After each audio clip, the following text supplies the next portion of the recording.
Hello, everyone. It's been so long since I've said that. It's literally only been 2 days. Has it? Yes, it's only been 2 days. Good Lord. Um, before, before I was gonna get straight into like doing some of the cards that I've just like not reacted to or like even seen, but before I do that, I have to at least get one card. I have to. So with my 12K that I've saved up for this freaking event, mostly because I didn't even realize I had 12K until I logged in today. We're gonna get one of these cards. I'm hoping for either Silas or Zane or both. I don't know. Listen, I don't make the rules. I just enforce them. So I'm hoping it's Silas. That's my I think it's my specific wish that I want. So we're gonna see.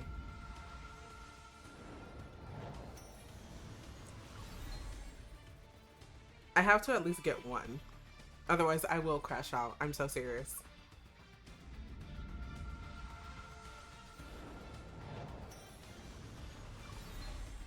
I was looking on Twitter and I was seeing how like so many people were like not getting the cards they want, so I'm scared.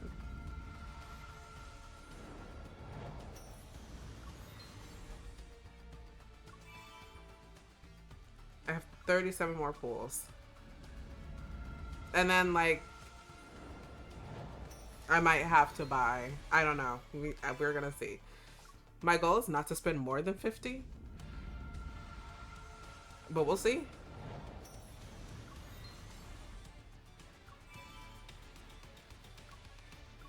We're down to our last 17.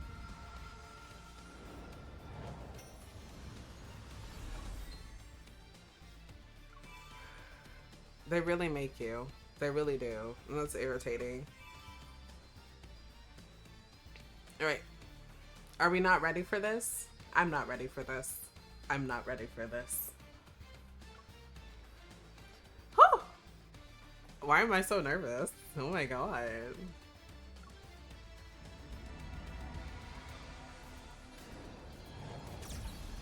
Watch me get Caleb's. No way. I'm not gonna get my hopes up because I gasped so hard it made me cough.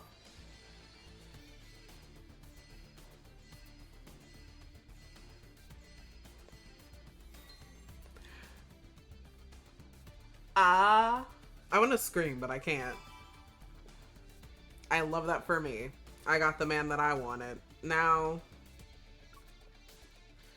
it's Zany Baby's time. But before we do that, because I only said we were doing one pool.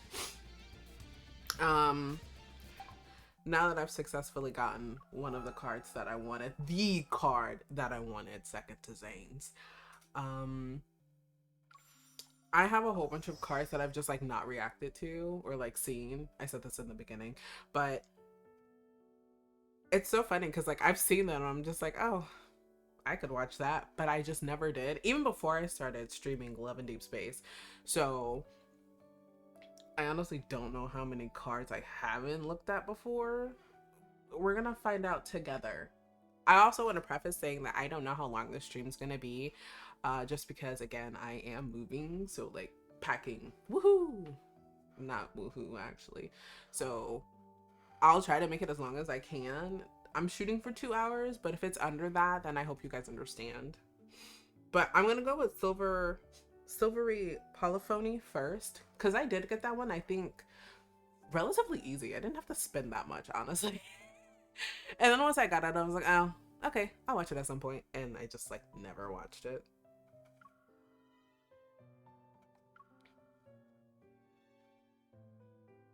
That's fine. I was just doing that for the Elucio event. An ice cold drink, a bag of snacks, and a comic book. That's what I thought my day off would be. Honestly, that sounds kind of lit. Not gonna lie.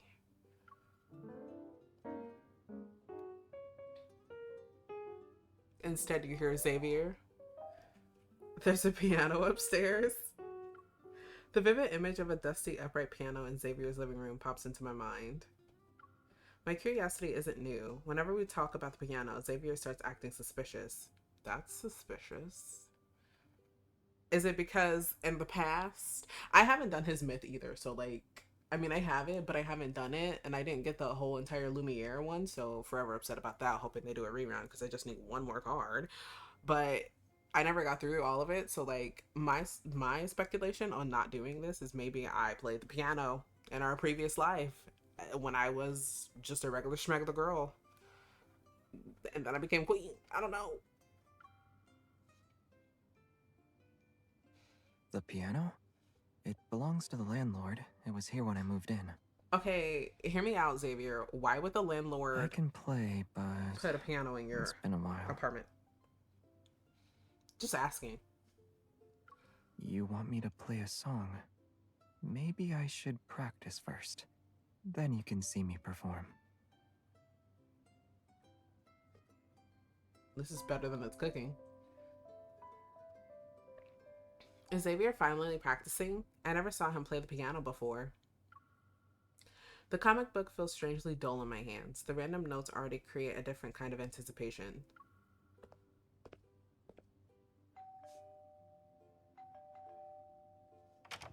Damn, can he get a second? I thought you sent a text that said you'd be buried in comic books all day, and I couldn't bother you until dinner. Why does she press the doorbell so many times? Wearing slippers, I peek into the room. As expected, the piano's lid has been raised. I thought there was fresh food from the soul here, so I followed the delicious aroma. My neighbor can read minds now? How did you know I was going to watch a new movie after I did some cleaning? Are we sure he's gonna do cleaning? Because he might be sleeping. I was talking about the movie. Wait, cleaning? The robot vacuum hums as it passes my feet. It dodges my slippers like a tiny cleaning ninja. You weren't playing the piano? What piano? Oh, right. I cleaned it earlier and removed all the dust. Press X to doubt. VT, it's time to clean the windows. The lights on the robot flash twice. Then a small detachable device pops out of its body. It zooms off to wipe the living room windows. Multifunctional cleaning robots are so useful. I wish we had multifunctional cleaning robots. You should get one when you clean next time. The robot's cardboard box sits in the living room. It's obvious it was delivered only recently. You're very sentimental about a lot of things, but when gadgets are involved, you're always getting the latest tech. Aren't you curious about what neat tricks these new robots can do? They can clean. Xavier has me tag along with him as we follow the little round bot. Why are we following it? Are we stalkers? Wipe the table, VT. Why you say it like that? Can't you say please wipe the table? Like, listen, iRobot is a thing. A slender robotic arm pops out with a cleaning hand apparatus. The small robot starts scrubbing the coffee table.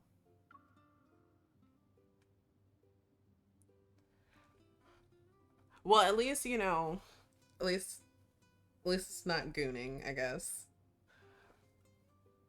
Xavier pulls me down so I can lean over and watch the robot work.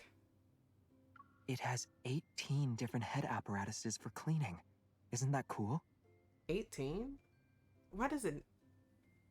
Are, like, people just lazy? Super lazy? It can even clean pianos that require a soft cloth. It's impressive, right? What the... Xavier, did you spend your childhood crouching down by the sidewalk and watching ants move from their houses? How did you know? You really can read people's minds. I can do some of the combat. I mean, I have to anyway, because I'm trying to build something, so kind of have to. I nudge Xavier to the piano, make him sit down, and guide his hands to the keys. Since it's clean, wouldn't now be a good time to do a test run?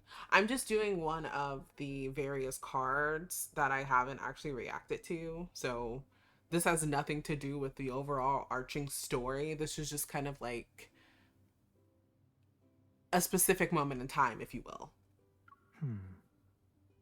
This piano has been gathering dust for ages. It's definitely out of tune. His hands hover over the keys for a moment. Then they slowly move to his lap.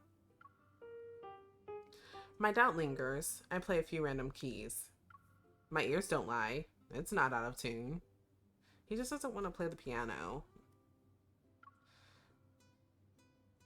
Didn't you say you'd play for me after you practice? Why don't I cheer you up while you warm up? It's a win-win situation.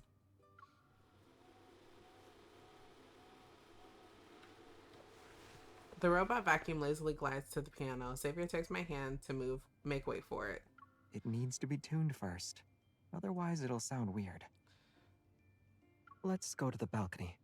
I can ask VT to show you its automatic plant watering function. What? I guess Xavier isn't exactly eager to play that piano. Maybe it holds trauma for him. MC, did you ever think of that? Like, why don't we ever use our brain? Collectively. Why can they never just let her use her brain? The tiny question marks in my head vanish as a new mission appears.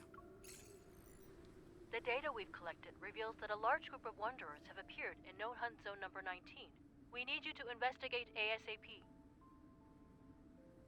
Prioritize your safety. Avoid a direct confrontation with them. Xavier and I reach the edge of the No Hunt Zone, but the fluctuation I sense via Evol confuse me. The fluctuations are converging in the same spot, but there isn't any metaflux at the center. Can you pinpoint the exact location? I can only do an educated guess. Following the fluctuation traces, I mark the general area of the holographic map. Xavier quickly glances at it. They're far away. Let's teleport? Teleport? The entire No Hunt Zone is teeming with wanderers. If we happen to teleport into a group of them, we'll be able to fend them off. Woohoo! Then don't let go of my hand until we know it's safe. Or we could just not teleport. That is an option. I'm just saying. That is always an option going into these things. Unexpectedly, what's attracting the wanderers is a giant metal tower. Xavier transports us to the top. We land on the observation deck. Through the bulletproof glass, I can barely make out the shadowy figures of wanderers as they flit around the tower's base. They don't seem to be hostile. They were just drawn here for some reason. This place is definitely old. I wonder what's so special about it. Xavier starts checking the equipment. It seems to have received signals at some point. But this area is a no-hunt zone. Who knows when the last time someone was here? These machines continue to operate on their own. Xavier reaches for the control panel, which is a mess of buttons. As he fiddles with them, a deep, unsettling hum fills the tower. What is that? This place picks up signals from outer space. Well, outer space sounds terrible. So that's the sound of the universe? Sort of. It converts electromagnetic waves into something our ears can handle. But this sounds off. Does it make you feel uncomfortable? Sorry. I mean, it sounds weird, but I like things that are strange, dark, and mysterious. Xavier twists the knob to cut off the sound. The eerie hum vanishes. Maybe listening to the universe drone on makes you think about the endless darkness. Humans naturally fear the unknown. It's to be expected. Why is my MC going through an existential crisis all of a sudden? Like, girly pop, this is not the wave.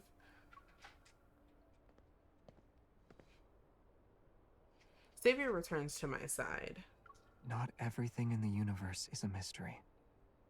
If the sound bothers you, we can try a different approach. Well, I mean, he did come from outer space, so... He manipulates the panel again. There's a wiring noise, and a thin paper appears. It's covered in glowing lines. These cosmic signals appear before us as a tangled mess of waves. Look, all those wanderers are gathering. Maybe it's related to the signals we're picking up. It's possible. Wanderers are from deep space, after all. It's a shame I can't decode these signals. Well, at least no one is forcing them to appear. Let's report back to the association first. Xavier nods, but his eyes stay glued to the paper that continues to be produced. There are ways to convert them, but it will take a long time. How long is a long time? Like, maybe An hour, 2 hours, 10 years? Like, you gotta give me specifics.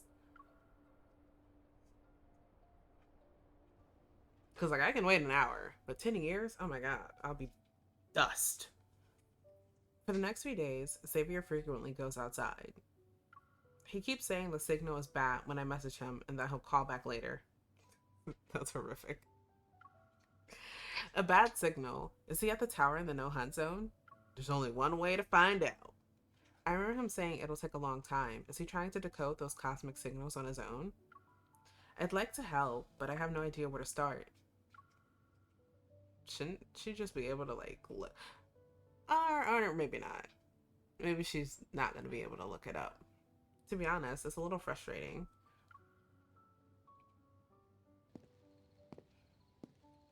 I decide to go for a walk downstairs to clear my head.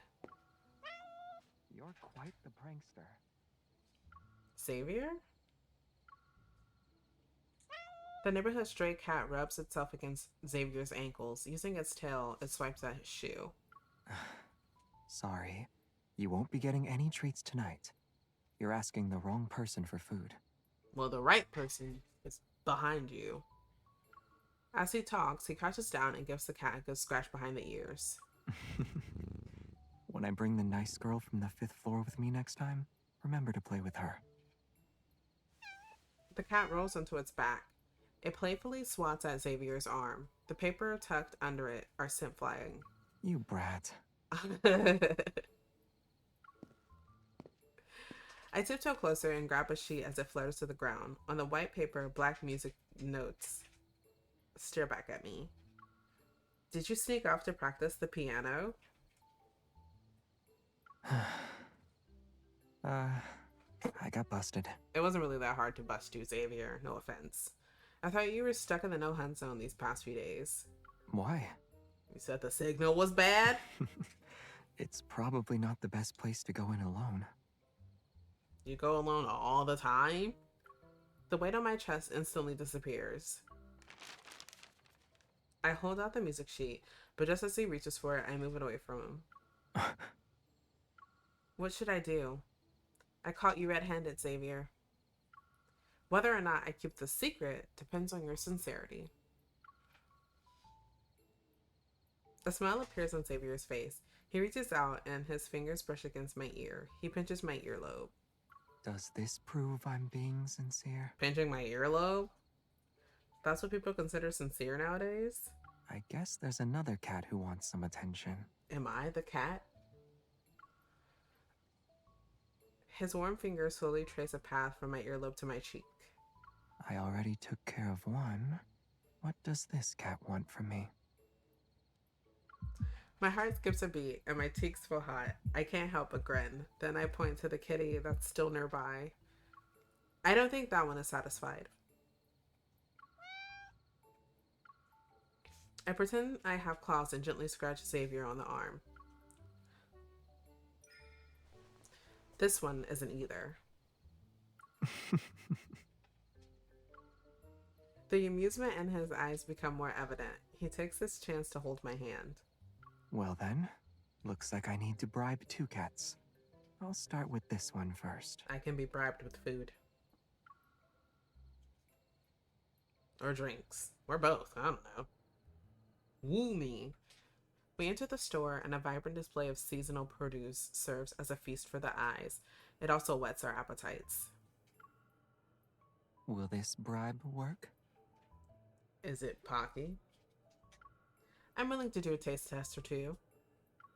We approach the fruit stand, the sweet scent of fresh produce greeting our noses. Suddenly, a soothing melody fills the shop. Why do I feel like I've heard this before, though? We look at the counter and see a music box. As it plays a charming tune, a tiny Prince figurine spins as if he's seemingly lost in the piano performance. Mommy, why does he keep playing the same song? That's how music box works, sweetie. A little head pops up from behind the counter. A curious child peeks out and tugs the shop owner's shirt. Is the shop owner her mom? Xavier and I exchange a smile. Having chosen our fruits, we walk over to pay the cashier. That piece must have a lot of special memories for him. He's trying to keep it alive so it's not forgotten. You heard her. You need to help keep it alive. What? The little girl nods at us. Okay, I'll make sure he remembers. If he forgets the song, I'll hum it for him. That was the weirdest interaction in the store you could ever have. And that's why I try not to talk to people at the store. Because that was weird. Who were you talking to, ma'am? Why was it me? Why did you think me, of all people, needed to hear that? After paying, Xavier lingers at the entrance. A thoughtful expression is on his face. There is another possibility. Aliens. Which is? He takes my hand, and his gaze meets mine. Maybe the prince is practicing a lot, so he can impress a special person. So not aliens. Wait. Is he talking about the prince figurine in the music box? A light bulb goes off in my head. A smile appears on my face like sunshine touching a ripe strawberry in summer. That is oddly descriptive. I have never seen sunshine touch a ripe strawberry in the summer, let alone seen a strawberry. I hate those things. I take the gift box that's filled with strawberries, grab a juicy one. Grabbing a juicy one, I put it in his mouth. Why? Why can't they get like an apple? Or like a pear, cantaloupe, melon, anything? Is it sweet? It's very sweet. Imagine having a whole box of strawberries in front of you. You can't touch them, but they're the only thing you can think about. Don't keep the strawberry fan waiting for too long. Xavier pauses. He chuckles and puts one into my mouth. Don't worry. You won't have to wait that long.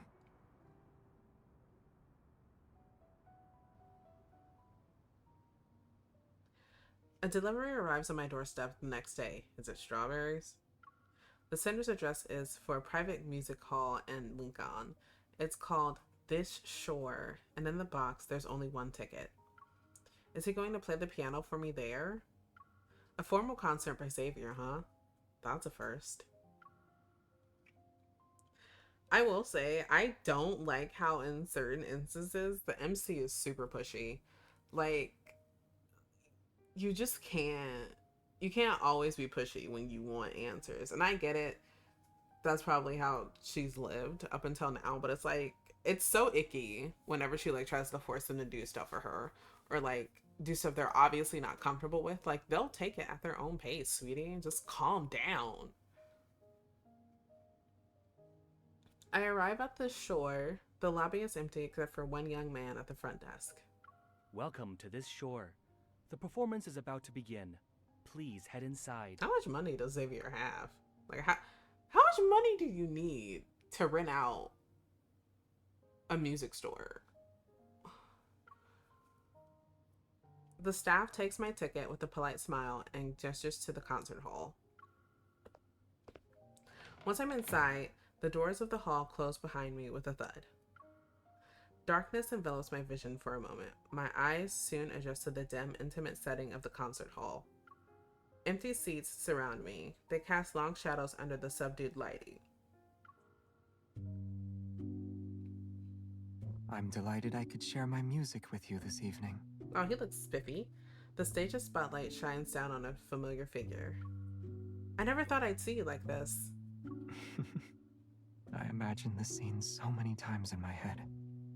And now it's finally happening. It's kind of cute, not gonna lie. Excitement bubbles in my chest as I follow the faint lights on the floor that lead me to the stage. Xavier stands before a grand piano. He bows gracefully in my direction. Then, he sits down on the piano bench and his fingers hover over the keys.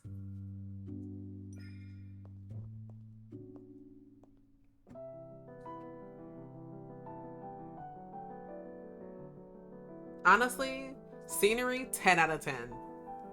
Would swoon if someone did this.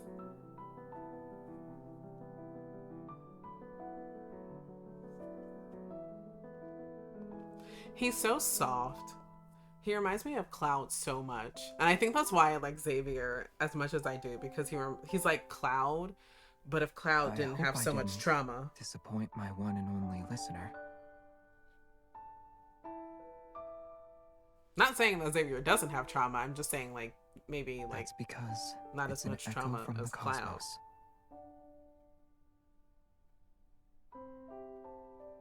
He's a less traumatized version of Cloud. Since you like it, want to give it a try? This is Cloud from another universe. I swear to God, if they're gonna make me actually play this piano, I'm going to like cry a little bit inside.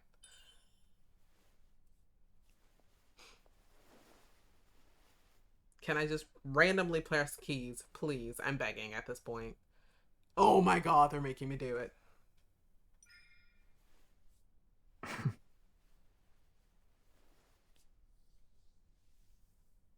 That's how it's supposed to sound. Now pay attention to my fingers. Watch closely.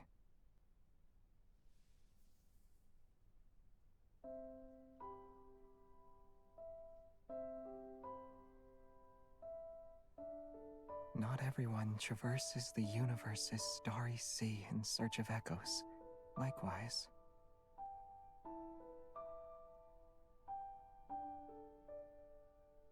this piece, it's reserved only for a certain listener's ears. I mean, even though I'm like reacting part to this, I starts feel the like I'm same interrupting way. the moment. Give it a shot? Why? Why? Why me? Why do? At least they're not making me actually play it. I would fumble the bag so quickly. They were like, maybe try next time. The music told me what I needed to know. Bro is the music whisperer. When you play it, I feel like the universe's echoes have finally found their answer. Why is it so cute? In our case, there's no such thing as too late. The perfect time happens at that moment.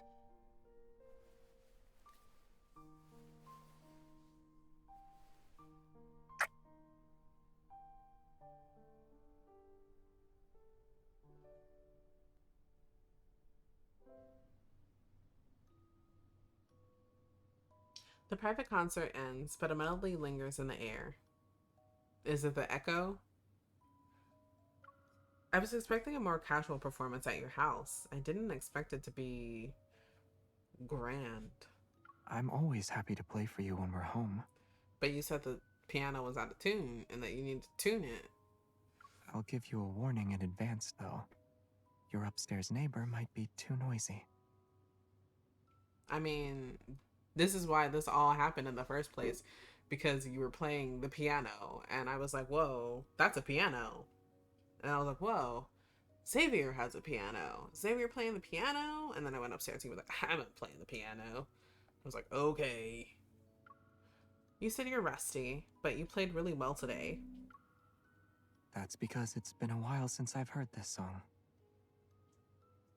Isn't that usually the opposite? Like, if you haven't heard a song in a long time, you don't remember it. But if, like, you hear the song frequently enough, you kind of remember the melody. His carefree tone ignites a flurry of images in my mind, of distant stars and the vastness of time. Is this another way to decode those cosmic signals? Xavier turns to me. Mirth shines in his eyes. He reaches for my hand and lifts it from the piano keys. Do you have any other plans tonight? I was gonna go home. Maybe cook some dinner. Go to bed. Wait a second. You're not suggesting we... Did he just teleport us? Damn it. I knew I shouldn't have took his hand. The quiet hum of machinery fills the tower. Familiarity washes over me as Xavier teleports us back to this place. How does teleport work in Love and Deep Space? If it was like a regular game, I could understand, but I don't know how it works. Xavier, let me hear the sound of the universe again. Honestly, when they played the sound of the universe the first time, I honestly thought that it was just like a whale under space, you know. You don't need to force yourself. Oh my god. Well, thanks for that. Can it go up? It's okay. This sound doesn't feel so unsettling and familiar. The reason why I put myself in that was because I wouldn't get notifications, but I forgot that it was gonna put me on work as soon as I got there. As soon as it hits like 7, I was like, fudge. So that doesn't happen again. Where are we at?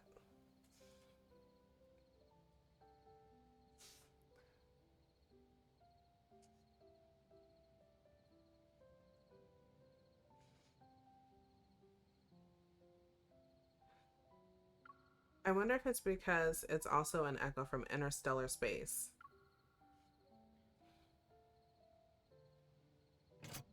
Xavier offers a gentle smile. He starts to manipulate the machine's controls. We sit at the top of the tower and gaze at the starry sky's vast expanse beyond the shimmering defense shield. The universe stretches on before us. Where do these echoes come from? When the radio waves from stars and nebulae pass through space plasma, they can transform into these incredible signals. That sounds nerdy. They carry a unique rhythm and Speak frequency. more, nerd. They're like a hidden symphony playing in the cosmos. Honestly, that's what this card should have been called, Hidden Symphony. That would have went so hard. So that song, it's a signal you captured before? These echoes from the past trace the journey that led Xavier to me. His gaze moves from the endless expanse, and we lock eyes. I just wanted to find a way to share the beauty I witnessed. Specifically, I wanted to share it with someone special. For when she finally arrived. You could have played it for me earlier. Xavier hesitates, then his expression becomes thoughtful. After I met you, those lonely experiences didn't bear the same weight anymore. What matters right now is the present. I'm so glad I heard it.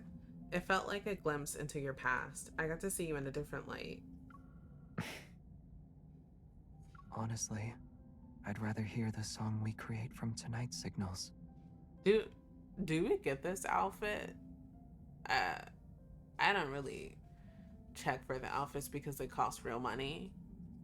And listen, they're already getting real money from me because I like to get a lot of cards. They're not getting money from me because I want outfits. You know, I could just go to Infinity Nikki and get outfits semi for free tonight, or literally any other JRPG that has costumes. I could do that. Although those do cost real money, but you get it in a bundle. These ones you don't get in a bundle. You individually have to pay. Suddenly, a small music box appears out of thin air and lands beside his hand. 2 miniature figures sit on its lid, their fingers poised over piano keys. The instruction manual said this trinket can record sounds. It can even let you compose your own songs. That's kind of...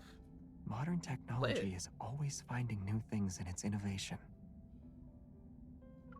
The mischievous glint dances in his eyes as he presses the button on the music box.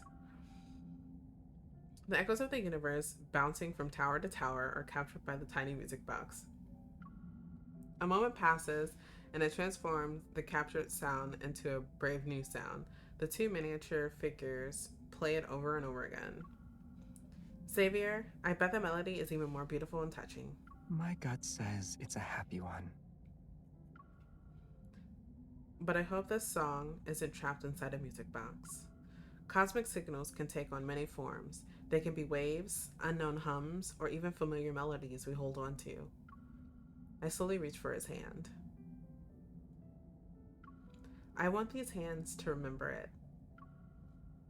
And she gives him a 2-piece, right in the kisser. His eyes flicker with understanding. He gently lifts his hand and touches my ear. I want this place to remember. So we're gonna play the song here? We don't have a piano though. He moves his hand down and his finger rests on my chest. This should remember it as well. My heart? Oh, thank you. I will endeavor to remember it. That was cute. I was just wondering why I put it off for so long, and then I remembered that like I'm a procrastinator at heart, so like of course I'm gonna put it off until like I absolutely have to.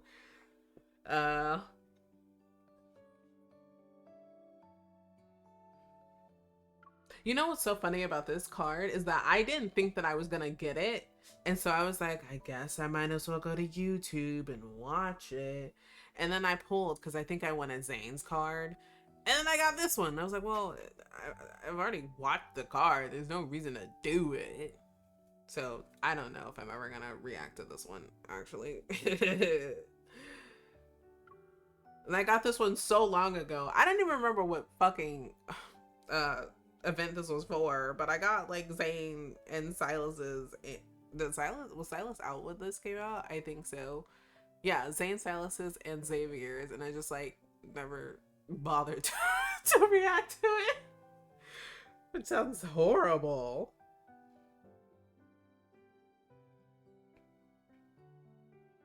What's this one?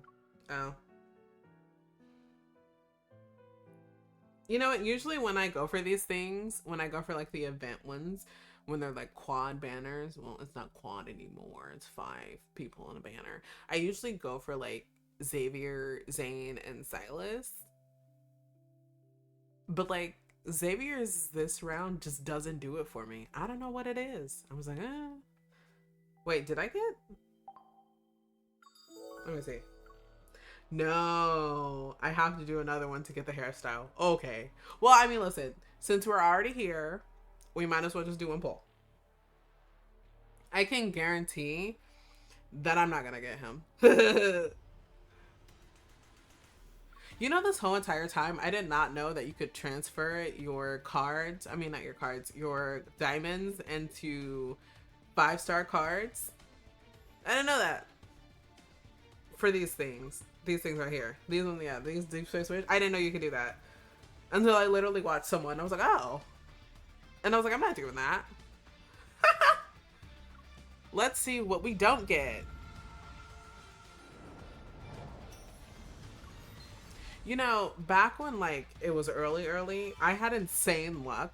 I got like a Xavier card and a Zane card in one pull. What's this? Oh, what's this? Oh, okay, so I have to do 85. Well, I guess we're doing one more pull. If I valued my sanity, I wouldn't be trying desperately to get these cards. But I don't.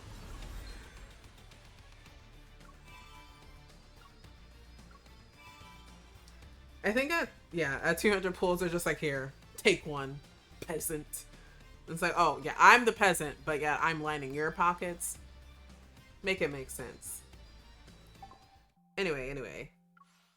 So, I keep forgetting every time you click on event, it'll, like, do a prologue. So, like, I've already seen Silas's prologue. I'm going to do the same thing that I did last time, which is just like record myself doing these and then just like periodically put them out once I'm done editing them. Because like while I was editing, this is so funny and you guys are gonna be like, we know, but I stutter over my words a lot and sometimes I add words that aren't there, so like it takes me a long time to figure out where and when I said it, so I have to watch them all. Like depending on how long it is, I'll have to watch it and then be like, okay, take this out because I was like, what am I saying? And sometimes I flub my words. But I want to do this. I want to do this. Because it says meet them, and you also get stuff for that. So, like, our trust level is in the gutter right now. And that's okay. What's secret meeting? Oh. You can use any interaction items you have. As his trust level increases, more items will be unlocked. So right now I'm in the gutters. He doesn't even like me like that, to be honest. Ugh. Give him classified intel during interrogation to increase his trust level. Are we sure we should be doing that? No offense, but total offense. Isn't that kind of like not what you should do when you're interrogating someone? During a meeting, once the stress level reaches a certain point, you'll unlock new trust levels. This also grants closer observation access in the interrogation room. See what else you can discover. I have 895, so I guess I'll go with 50. Woohoo!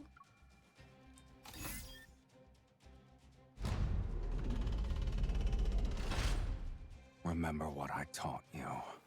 The most effective threat is the one you don't act upon. Honestly, that's sound advice. I ain't gonna hold him.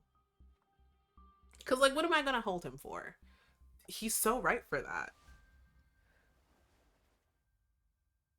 Well, I guess, why don't we do it like this? Not that. Truth serum? Illusion mask? What does this do?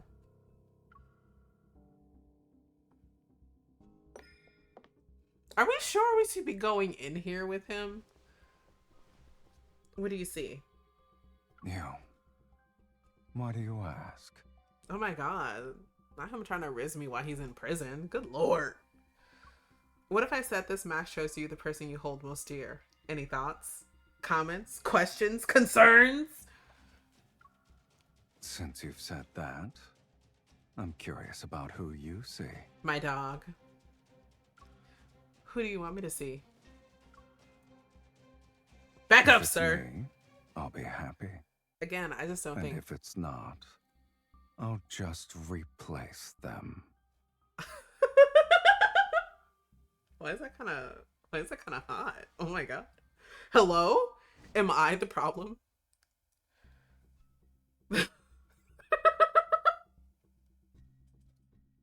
I knew that this one was gonna make me a little cuckoo in the head. I'm already cuckoo in the head. Y'all didn't hear that from me though.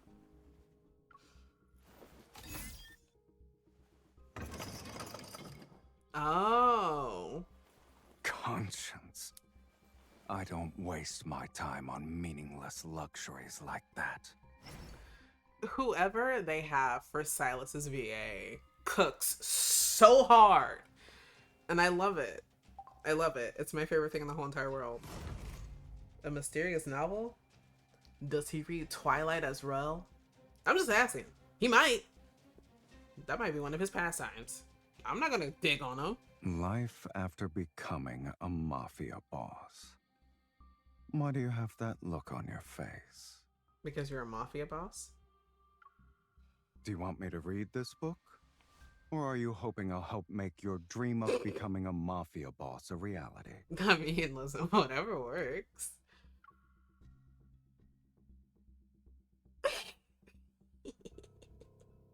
Sure. From now on, you can be the shadow leader of Night Strix. That's an awful name. First order of business is we're changing the name. That's it? Aren't you worried I'll ruin your reputation? You can do that. I'll just build a new one if you do. Good lord. For an organization that claims to be legitimate and suits your position, how does Purus or Palus sound?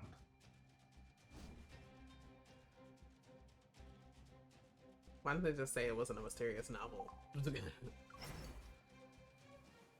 I will say, doing that stupid event, oh my god. I don't know what it is about my coordination, but it does not coordinate with the way that I'm supposed to be coordinating with it. It's horrific. I die so many times on it. We are now at 404. Again, I just don't think this is the smartest plan in the world.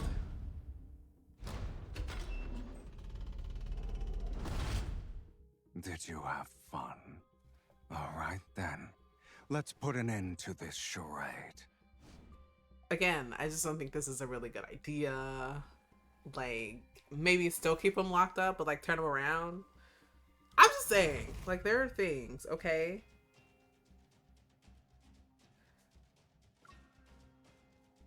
And I think I have to, yeah.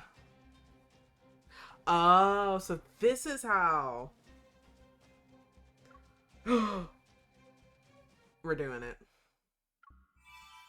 And I still have enough. I might as well get all of them.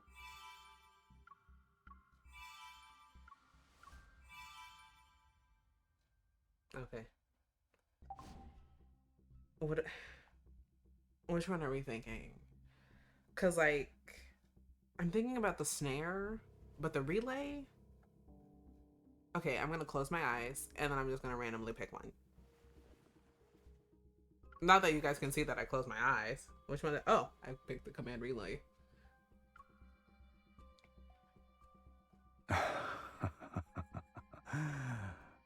What are you planning to do to me this time?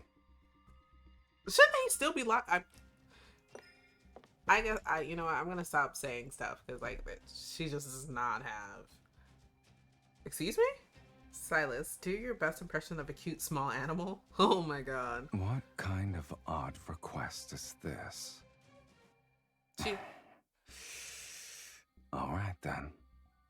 Did he just hiss at me? Silas, do you want to be my greatest achievement this year? The small cute animal is me. Silas, just you wait. I'll show you. Oh my god. Wait, are you pretending to be me right now? Isn't it obvious? I'm imitating a certain Dragon Lee. She's a feisty kitten. This is when you soccer punch him, but you really can't because he's gonna know. As soon as you wind up your fist, he's gonna like, don't do it. And you're like, you're so right, King, you're so right. I'm not doing it. Well, I guess it's only right that like I look at his card now. You know, I was trying to defend Zayn when they said like, oh, Zayn only wears the same outfits. But I can no longer defend him. It's so true. I highly doubt I'll get one with this, but you never know.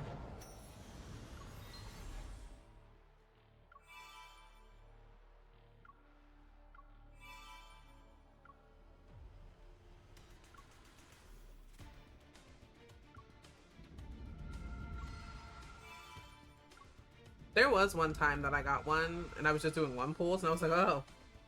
And I think it was a Silas one out of all of them. Like, I was like, what? I just think that maybe if they tried, they could like, you know, make it so we don't have to do 60 pulls in order to get one. Maybe like make it like a 30-30, a 50-50 thing. Like, oh, you do 50 pulls, you might get a 5-star. It might not be the 5-star that you want, but you will get a 5-star nonetheless. Instead, it's not. It's you get it down to an even number, and maybe we'll give you the one you're looking for.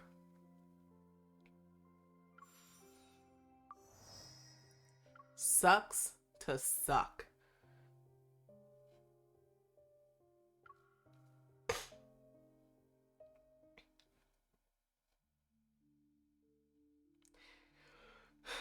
Many years ago, a radioactively contaminated many citizens in Lincoln City.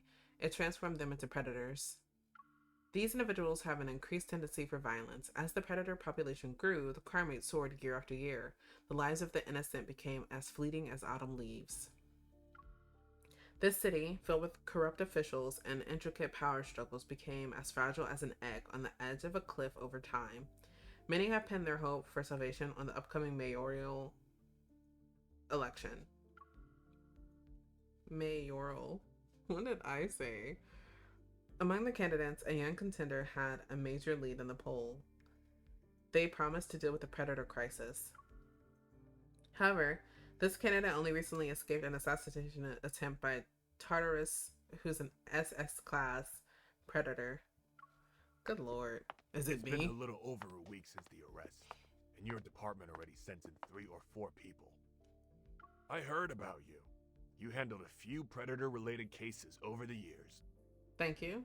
But I'd be careful if I were you. Everyone knows the reputation of the guy who leads Night Strix. What is with that name? Night Strix is a gang that has risen to power in Lincoln's Southern District in recent years. They have connections to almost everything. All right, give me a second. I have to drink some water. My throat feels a little parched.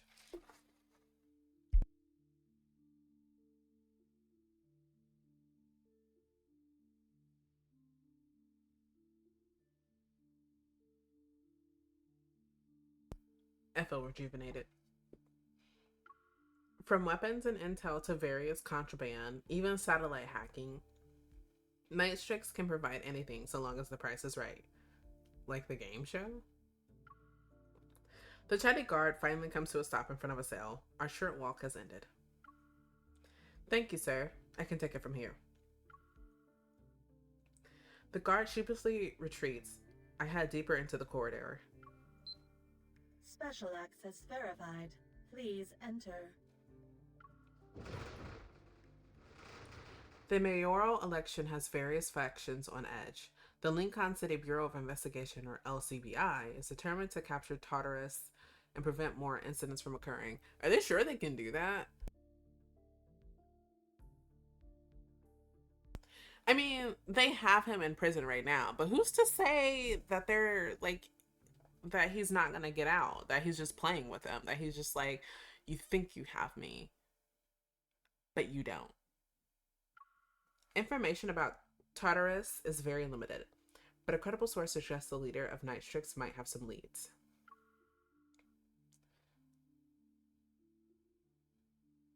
Oh wait, I read that wrong. I thought Silas was Tartarus. Never mind. Disregard whatever the hell I was talking about.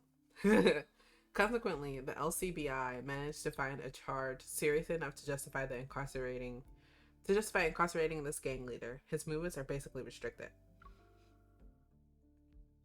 The deal is simple. He gets his freedom in exchange for information related to Tartarus. But what if he is Tartarus? What if I'm not tweaking? But true to the guard's words, my colleagues left empty-handed. Otherwise, I wouldn't have suddenly been assigned to take over this case today. I wasn't even given the chance to review the file on the leader of Nightstrix. Awful name.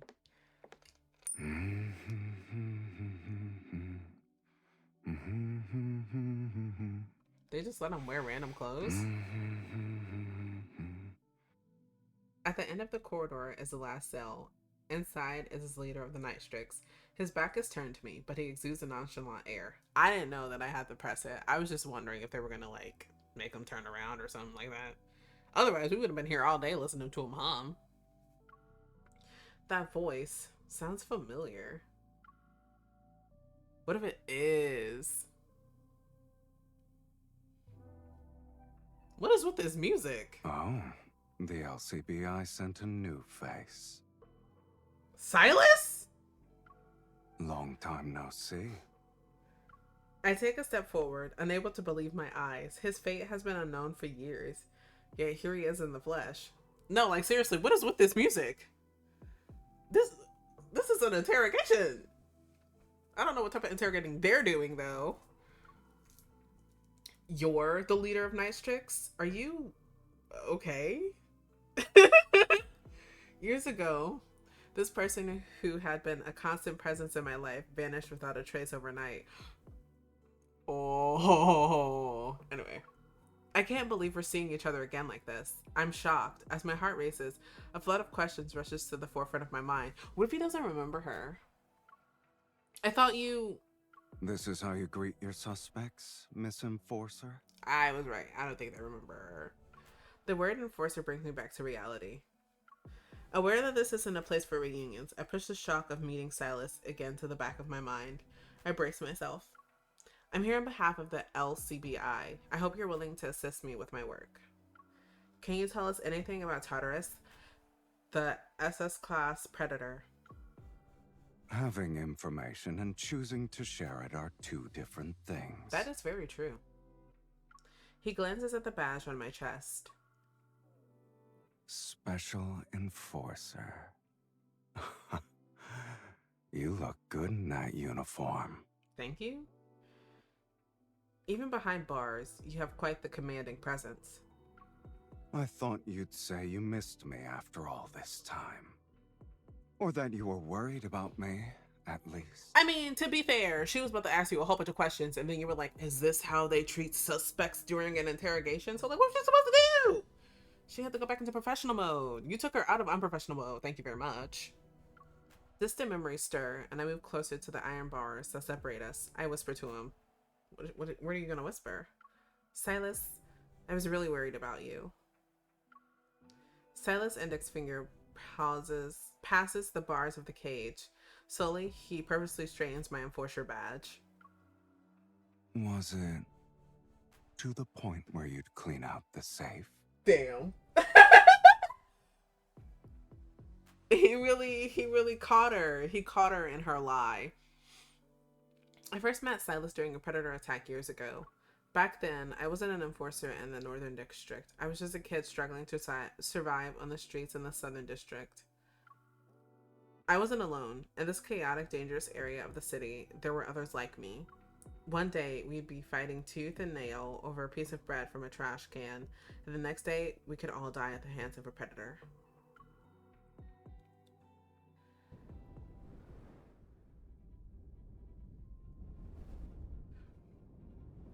Run! Get out of here! Somebody help! Kill! Kill them all! Honestly, if they decided to make a spin-off with this, I'd play it. Not saying they should, but if they did, I would play it. Chaos erupted all around me. The howls of the predators intermingled with the screams of the crowd, the cacophony threatening to burst my eardrums. Blood trickled from the bite wound above my collarbone as I stumbled into an abandoned pharmacy on the deserted street. It hurts. A burst of intense gunfire resounded in the distance. A few seconds passed before a tall figure with a gun entered the pharmacy. The man grabbed a bottle of antiseptic from the shelf next to me, unscrewed the cap, and poured it over his wound. Wouldn't this be a conflict of interest? Because she knows Silas. So, like, she shouldn't be here. He hastily bandaged it and turned to leave. He didn't even glance at me throughout the entire process. Probably because he didn't know you were there. In times like this, staying alive were considered a victory. No one had the luxury to worry about others. My vision blurred from the blood loss, but my survival instinct kicked in. With the last bit of strength, I grabbed his clothes. Give me that! Give it here! So, take me with you! Please! I don't want to be here no more! Let go of me. Unhand me! Is what he should say. You have a gunshot wound. I'm pretty sure he's aware of that. You got that while being chased, right? If you leave me here, I might accidentally tell people your whereabouts. Oh my god. Oh, he pulled it on me! Before I can finish my sentence, I feel the cold barrel of a gun against my forehead. It'd be easier to solve the problem like this. He's not wrong. Don't you think? He's kind of cooking, if you think about it. If you take me with you, I promise I won't slow you down. That's what everyone says, man. Just saying. You little... when I find you, I'll skin you alive! They're here. As the cries of the predator resounded once more, I touched the bite wound above my collarbone. I'm dying from blood loss. He seemed to have noticed it as well. I mean, you brought attention to it, so of course he is. Calm down. You won't become a predator. No. So it's not like... He poured what was left of the antiseptic onto my wound. So it's not like when vampires bite you? Pain washed over me, but as I looked up to meet his cold gaze, I forced myself to hold back my tears. If you want to come with me, dry those tears first. I wasn't even crying!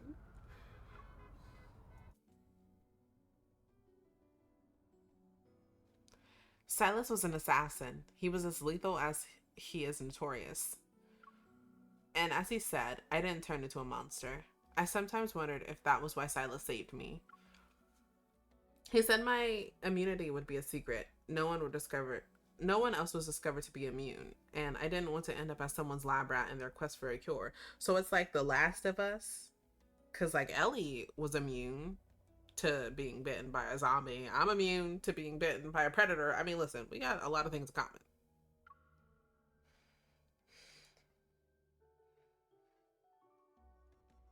After I recovered, Silas handed me off, a homeless teen, to Wolf. Wolf was his contact. From that moment on, Silas was a constant presence in my life.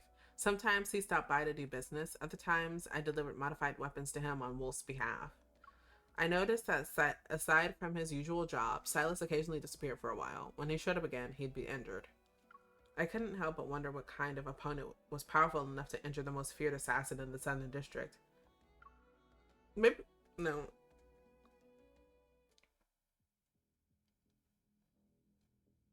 Silas disappeared again.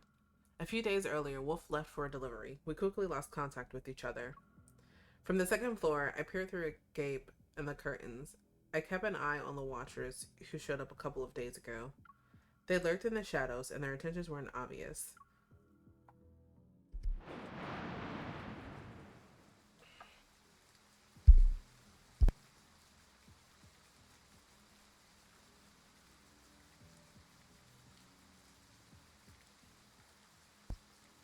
Night fell, and a sudden downpour engulfed the city. Only flashes of lightning pierced the darkness. Sleep eluded me as I tossed and turned. A sense of foreboding encouraged me to reach for the revolver under my pillow. I borrowed it from Silas without asking after I ran an errand for him. Oh, someone's in there! I quickly jumped inside the wardrobe. Even after all the intense situation I experienced over the years, my palms still felt clammy as I held the gun. Silas isn't here. Grab the girl. Use her to negotiate. What if he doesn't want to negotiate? Like, what do I mean to him? She can't be his family, can she? No! He just found me on the street one day.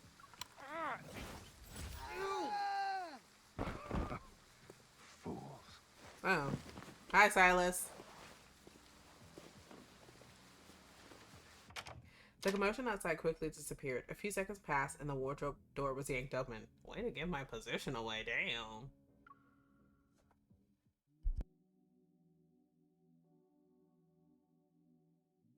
What is with this music? Why are they picking the sussiest music that they can? Silas towered over me. His shadow stretched across the wall behind him like the legs of a spider. Get out. Okay. Damn. It's you? I quietly let out a sigh of relief, lowering my gun. I thought Wolf's enemies wanted revenge. They didn't find this place, but they did find Wolf. Is Wolf gone? Then he's... He won't be coming back. Yeah, I see. I can't say I'm too surprised. No one was guaranteed to see tomorrow, but even though I acknowledged this harsh reality, I felt a lump form in my throat. Silas gently tugged at my hand that was still holding the gun. He pulled me out of the wardrobe. Is he not gonna say anything about the, the obvious gun that I have that's obviously his? Why didn't you shoot? If I did, he'd be with Wolf right now. Not wanting him to see me as indecisive or a burden, I sniffled and changed the subject. Am I in charge of this place now? You'll still accept jobs here, right? I was worried that Silas might stop visiting this place since his old contact was gone. The strong cast aside the weak, don't they? Do you want to be my contact? Suddenly, he grabbed the gun and pressed it against his chest. Without hesitation, Silas pulled his finger down, pulling the trigger. What is with him and shooting himself? Blood rushed to my head, and my temples throbbed, but it took me a few moments to realize that the gun wasn't loaded. Good lord, lady. Are you insane? You're lucky that I didn't have any bullets. I would have been unlucky that I didn't have any bullets if someone actually did open those doors. You think I got lucky? Silas slipped his finger through the trigger guard and handed me the gun. It was like he returned a toy. I hastily opened the cylinder. It was empty. How did you know? It's the weight. Oh. Silas produced a bullet from one of his pockets. I didn't know where he got it from. He loaded it into the chamber in the blink of an eye. If you don't want to end up like Wolf, Don't be indecisive. never hesitate when you shoot. The gun in my hand felt heavier all of a sudden. Whether it was because of the bullet or something else, I wasn't sure.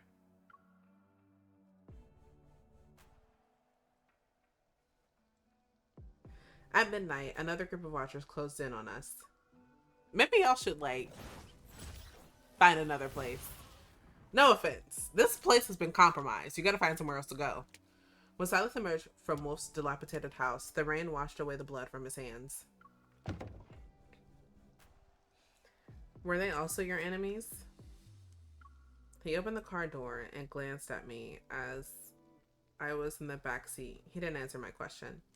I got a call a few days ago. Okay. They said someone had taken out a massive insurance policy with my name. And the beneficiary is... Me? Here on the bridge of his nose. Well, we have to move now thanks to you. I ignored the sarcasm in his tone and focused on his word choice. He said we this time. You know what this what is this called? This flashback is reminding me of? Every time I read a manhwa and it shows you the first part of like them in the present time, and then it says, now let's go back to where it all started. I'm like, no, please don't go back to where it all started. Speed up to the part where it was starting. Like, I usually skip those chapters. Cause like I get it, it's to world build and all that stuff, but like don't give me a cookie and then take it away. Cause now you underwhelmed me. No, don't do that. After that night, I became Silas's new contact. We continued to live on the edge for years. With what I learned from Silence, I gradually became capable of handling missions beyond intel gathering. I could do them myself. But the city sank deeper into chaos and corruption. I witnessed too many innocent people get hurt, and I felt powerless. Lekon had truly become a city of sin. Sometimes I was jolted out of bed because I had nightmares about being attacked. Then I'd hear the wailing police sirens or the muffled pops of gunshots. That was when I'd go downstairs barefoot and enter the living room. Silas would usually be on the couch performing gun maintenance. I sat next to him and turned on the TV, and before I knew it, I drifted off to sleep. Silas was her safe space. Just the sight of his silhouette was enough to lull me into a peaceful slumber. I just said that. Oh my god, that's kind of cute. And then he abandoned you. He said adios. Over the years, countless enemies chased after us. Silas and I moved many times. I would assume so. We had to finish unpacking at this new place, but neither Silas nor I was in a rush. It had become the norm for us to move at a moment's notice. Recently, there have been multiple disappearances. Oh, Silas was in front of the cabinet picking out his equipment for today's mission. To remind everyone to be careful around suspicious individuals when outside. You can catch a stray bullet by just sitting at home. You don't even need to go out. Catch. Oh darn, I did that when I wasn't. Oh well. He tossed me a newly modified gun. Can you finish your mission early today? Bam. What? Do you need me to attend a guardian teacher conference? God, I hate you. I'm an adult. Thank you very much. There will never be a guardian teacher conference. A new movie is premiering tonight. I want to see it. You can't go alone? Expired invitation. Is that what it's called? Did he sneak off and go to the theater? If he needs to busy himself, he can always accept some lower-paying jobs. It's dark and quiet in the theater. Perfect for taking out a target. How convenient. I mean, that is true. He's got the right of it. I rejected the low-paying job offer and set my phone down. The cost of tonight's movie tickets can be taken out of my cut from today. My treat. You're very generous. He selected a few pieces of suitable gear and finished his preparations. He was about to head out. By the way, it's time for our 6-month income settlement. My share. I'll deposit it for you, and I won't touch it. And then he disappeared into the night. Silas, you do know a lot of parents say that to trick their kids, right? Didn't you say you were an adult earlier? You got me there. You got me there. I did say that. And here I thought you had trouble hearing things. We urge all citizens to come forward with any information. Annoyed, I turned down the TV's volume. Yeah, why'd y'all have it so loud? Good lord. You should get going, and you're not allowed to stand me up tonight. Otherwise, I'll find a way to use up all of your retirement savings. You're so ruthless. Does an assassin really need to wear those clothes? Because, like, if you're an assassin, shouldn't he be donned in gear? Like, what if you get shot or something? Your stomach's exposed. Silas turned to leave, and the leering sound of his voice was more distant than the door closing. And then he was never seen from again. See you at the theater.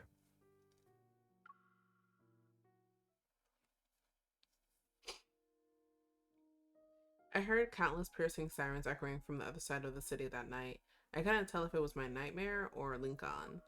Early the next morning, the news report about a massive explosion at an abandoned chemical plant in the suburbs from the previous night was being broadcast on every street corner.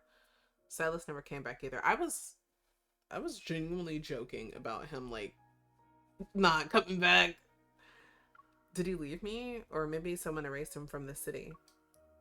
When I could only speculate, wait, and search, those suspicions, dangerous figures reappeared around me. I refused to sit back and do nothing.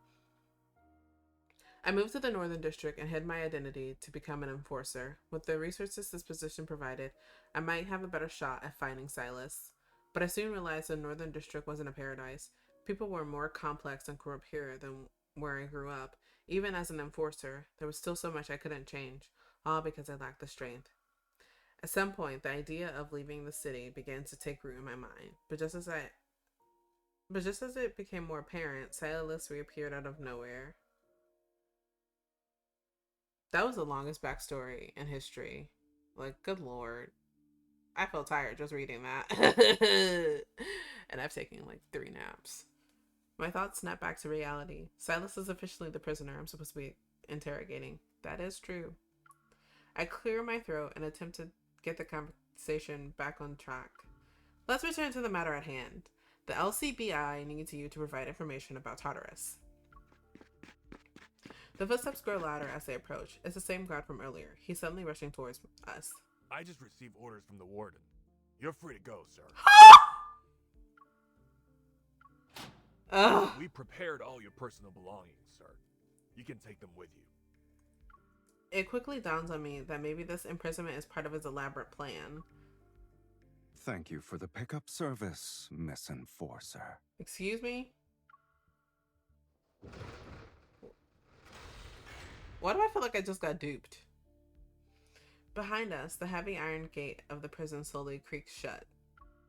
Standing here with Silas and breathing in the city's not-so-fresh air, I'm hit with an uncanny sense of deja vu.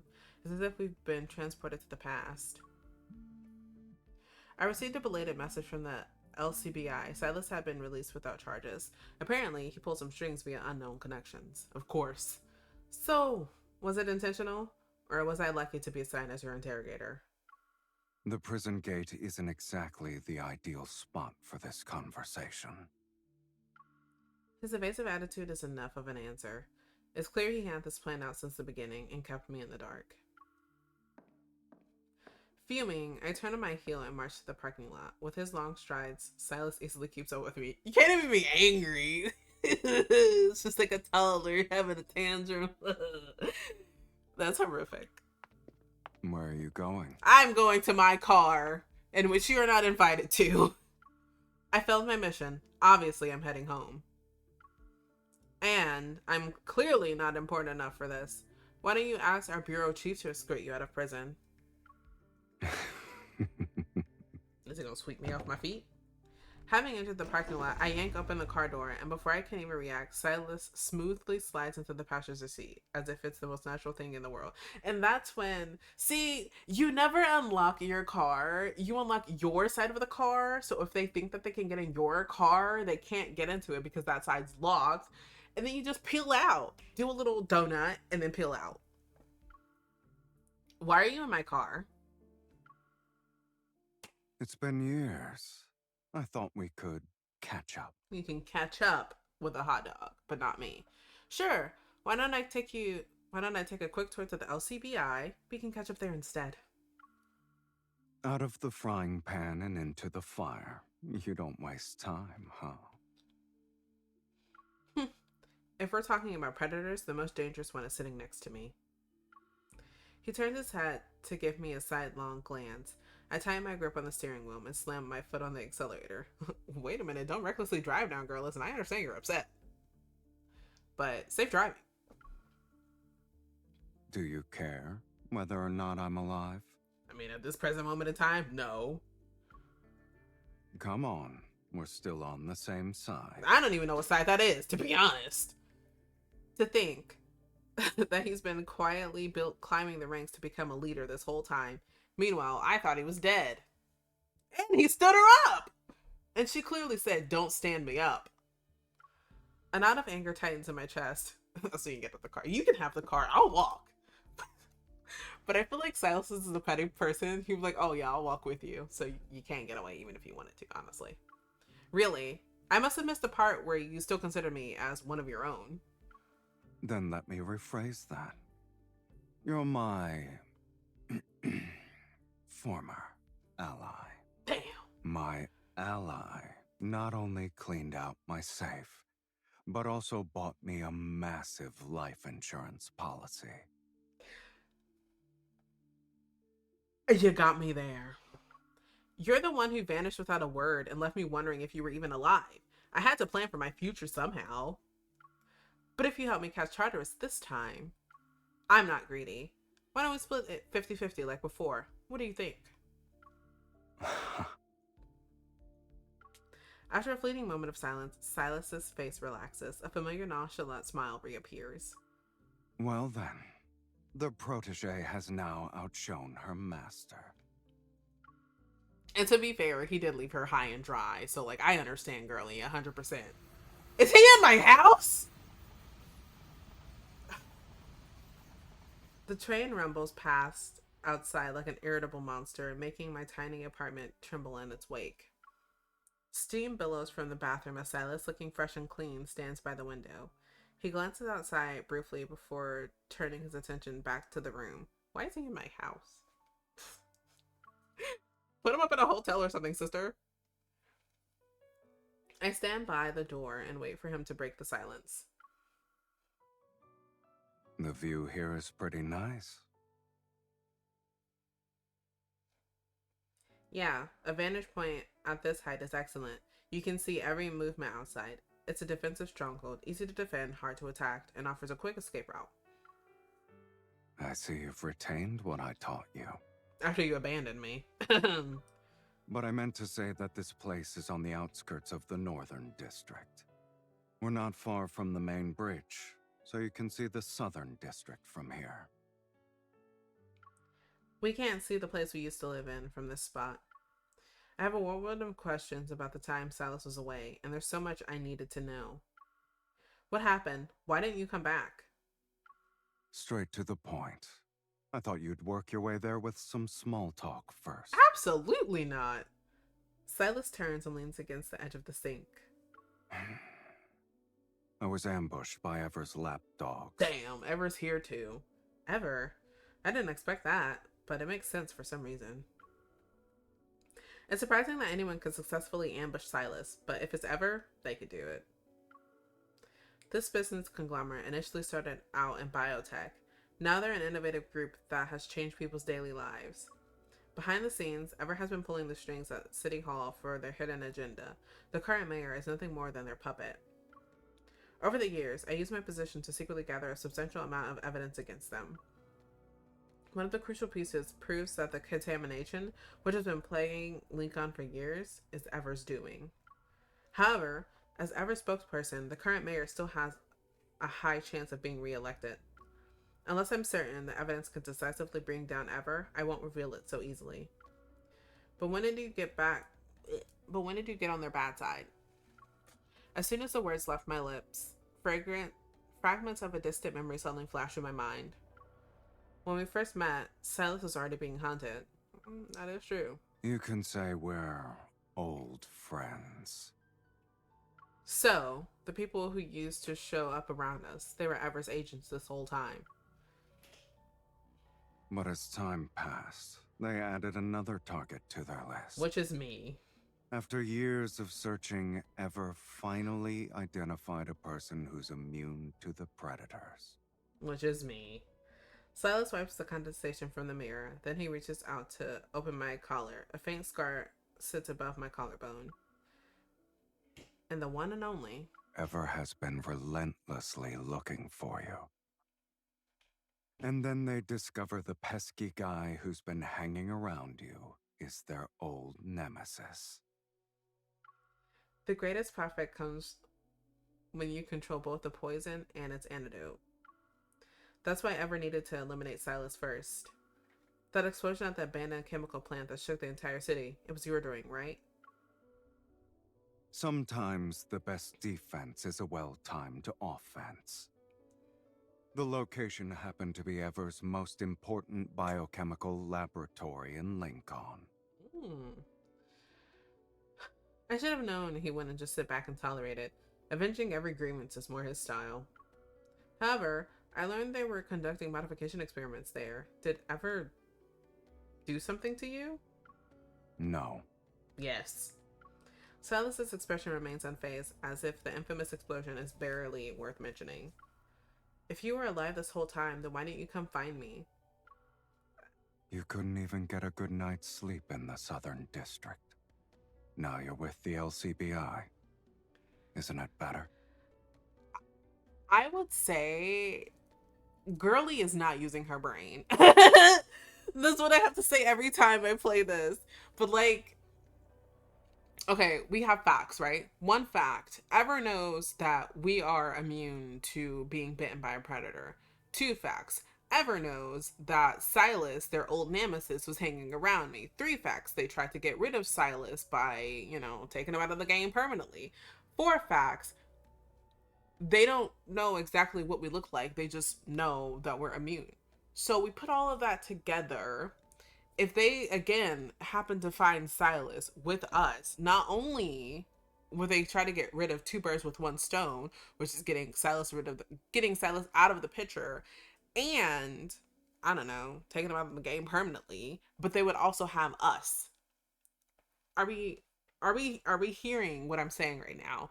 It would not be a good idea for Silas to find us, because if they find Silas, they're going to find us. Girly Pop needs to be thinking. Like, this is like Basics 101. Every time MC opens her mouth, I hope she doesn't say something stupid, and then she does. And it's just like, damn. Me for real, but like, I would be thinking. Like, after the fact, I'd be like, oh my god, that's why. Anyway, I digress. You're not me. How could you possibly know what's better for me? Silas remains non-committal. Damn. Sims for real. When I realize he knows everything about my life, down to the smallest detail, the resentment I held due to his absence disappears. Huh? After that, I worked within Nightstrix. At times you can accomplish more in the shadows. That is true. From what I gather, creating and trafficking the predators is a small part of Ever's business. Apparently, those S-class predators are valuable assets and have control devices implanted in them. Do you think Tartarus was under their control when he attacked the candidate? You're awfully concerned about that person. Why are you so determined to catch him? He has information? Those who don't cooperate with the LCBI shouldn't pry into an enforcer's work. This is my phone? His phone? Both? His phone that's on the sink suddenly rings. Our conversation is cut short. I mean, we could still conversate, but I don't think with the emotionally charged emotions that they have, it would be a good idea. You just got out of prison and you're already busy? An associate is sending their regards. Silas types a short reply before turning off his phone. Why he turned his phone off? Tracking! As the only person who's immune, you should worry about yourself first. Ever, has never stopped looking for you. Which is very true. She should be worrying about herself before anybody. Because now that they know that there's someone immune, they're going to be looking for you like a hawk. Which is already said that they're doing. So, like, girly pop, get it together. Thanks for the heads up. I already suspected certain individuals were watching me for years, though. I adjusted my shirt collar to hide my scar. Don't worry, I won't let my guard down. And once I catch Tartarus, I plan to leave Link on. Then I wish you success. You know what? Now that I'm thinking about it, I would rather have this as the Love and Deepspace story than what we have now. Not saying what we have now isn't good, but for this to just be an event, ew. This should be like the world underneath or something like that. As the election draws near, the number of predators in the city suddenly increases. Tension and violence permeate every corner of the city. The attacks become more frequent and intense. The LCBI is in complete disarray, and since I'm unable to extract any information from Silas for now, I have no choice but to seek intel from other sources.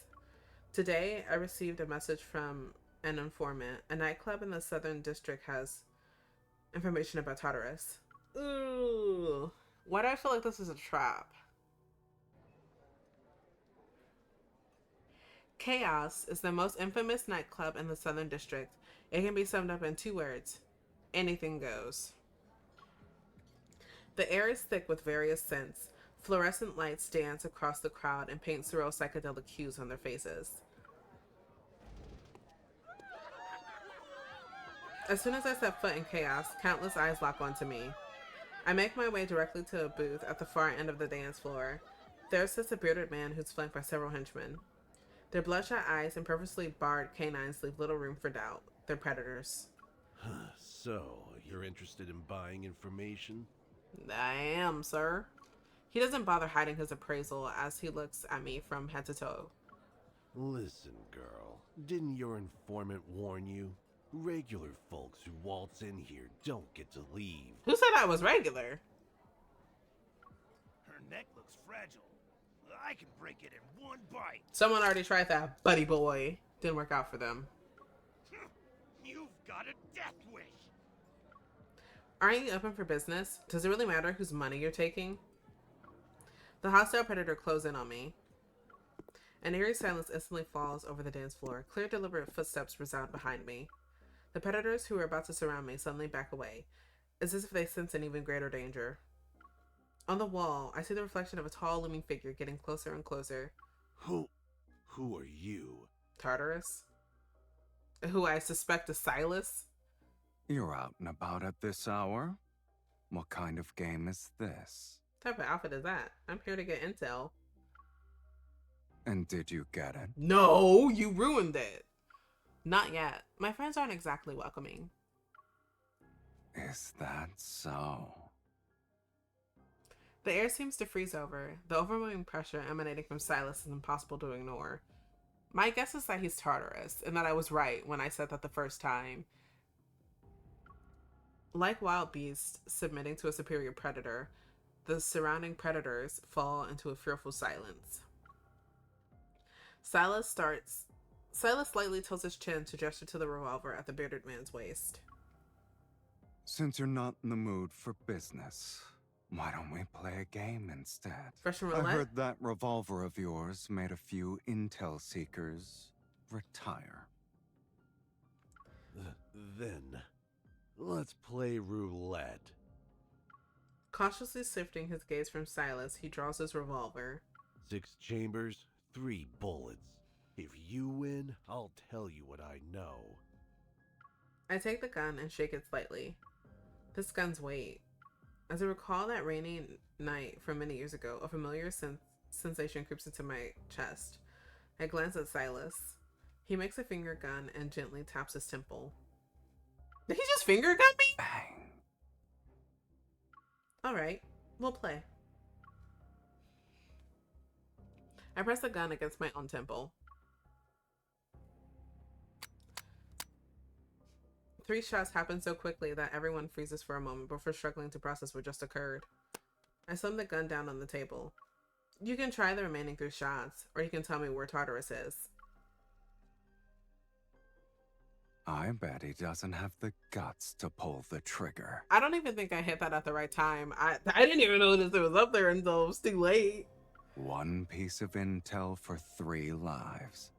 Now that's what I call a bargain. You? The bearded man grudgingly hands me an elongated card with an embedded chip. If you have a death wish, go ahead and push your luck. I got it. Satisfied? Silas wraps his arm around my shoulder and guides me towards the exit. Let's go. I'm taking you home. Hey, I can go home myself. I can get there my own way.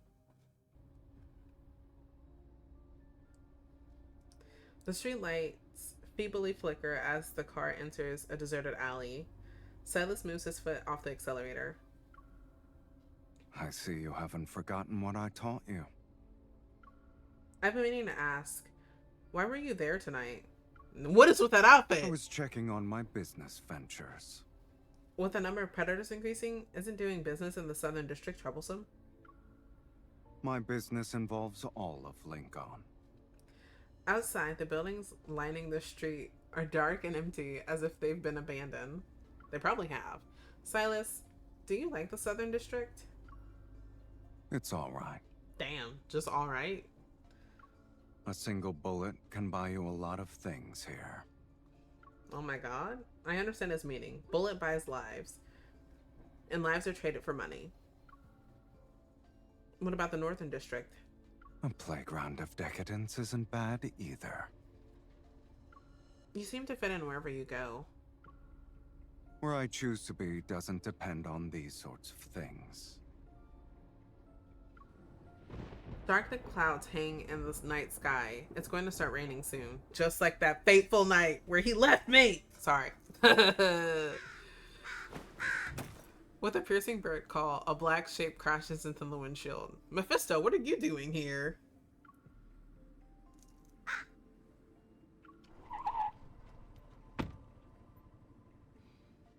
Silas and I get out of the car to investigate. We find a wounded crow. He picks up the bird and gives it a quick once-over. It's not severely injured, but it won't be flying anytime soon. Let's bring it with us, Silas. Do I look like someone who rescues animals? No, but I look like someone who rescues animals. The odds of being assassinated by a bird are 0. Don't tell me you're scared. He gives me a look before unceremoniously putting the bird in the back seat. Never mind. It's not like this is my first rescue. Damn.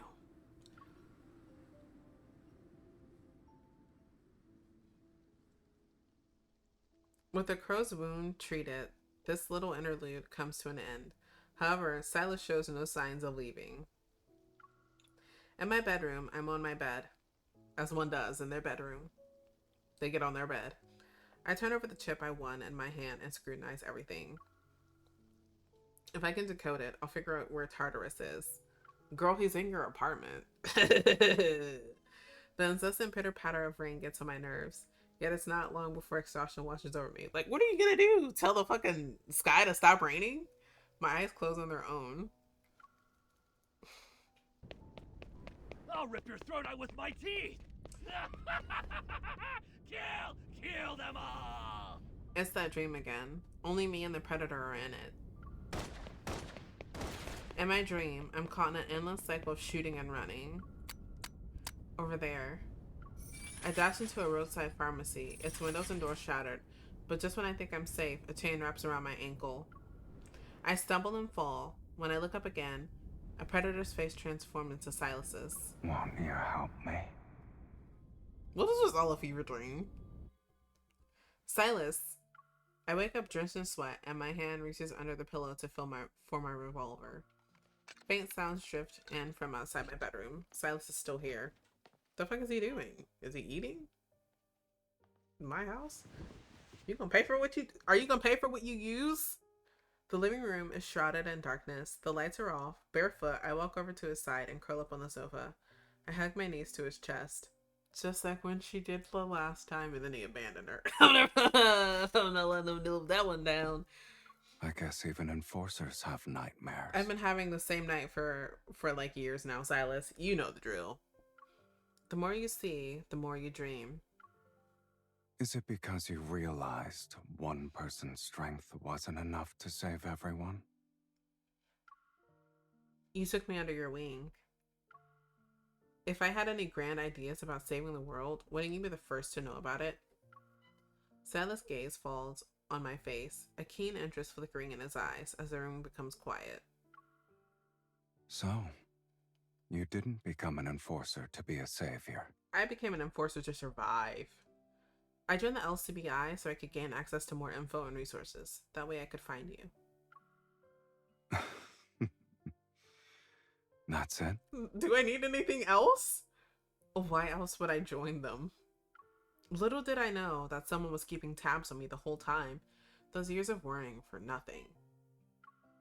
Only then do I realize how tightly my nails stick into the palms of my hands. I unclench my fist. Is the Northern District exactly how you imagined it'd be? No. Even as an enforcer, I often feel like I don't belong here. Maybe that's why I chose to live on the outskirts of the Northern District. I will say this card is hella long. Oh my god. I don't know when I started this, but it feels like it's been an eternity. Then do you feel like you belong in the Southern District? Definitely not there. Good lord. Are you trying to get me killed? Huh? I'm taken aback. Life in the Southern District was once fraught with danger, but with Silas there, I never considered whether or not I belonged even once. This concept suddenly dawns on me, and not wanting him to notice my realization, I avert my gaze. Sister, I think he's already figured it out. I haven't really thought about it before. Whenever you had nightmares back then, I assumed you went downstairs because you wanted to escape. Why would I go downstairs? What the hell? So, you always sat there because you were worried I might leave? Silas doesn't answer me. Instead, he does what he always used to do. He sets aside the gun he was cleaning and turns on the TV with the remote.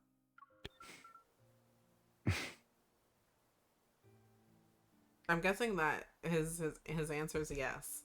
Despite learning about Tutter's whereabouts, I withhold this information from the LCBI. Recently, relentless attacks from the predators constantly plague Lincoln. The public's demand for order grows and eventually erupts into protest demonstrations and strikes. The most favored candidate and his campaign team are drafting legislation to address the turmoil in Lincoln. If this bill is implemented after he wins the election, it inevitably ruffle a lot of feathers. Meanwhile, the incompetent incumbent mayor's approval rating remains inexplicably high. It's clear Ever is working behind the scenes for his campaign.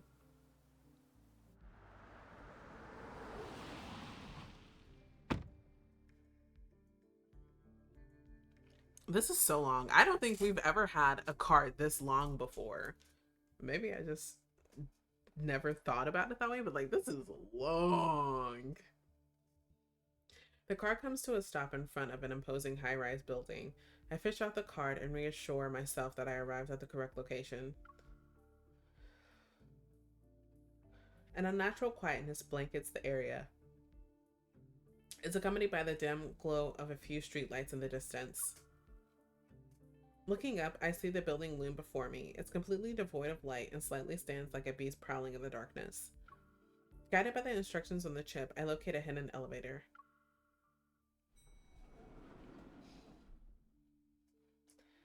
As the elevator doors slide open before me, a man wearing a baseball cap hastily walks out.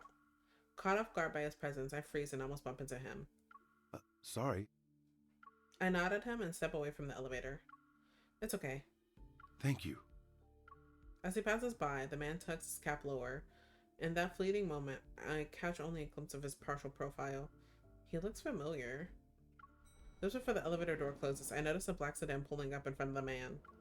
The numbers on the LCD screen quickly increase. My imminent meeting with Tartarus compels me to push aside my lingering questions.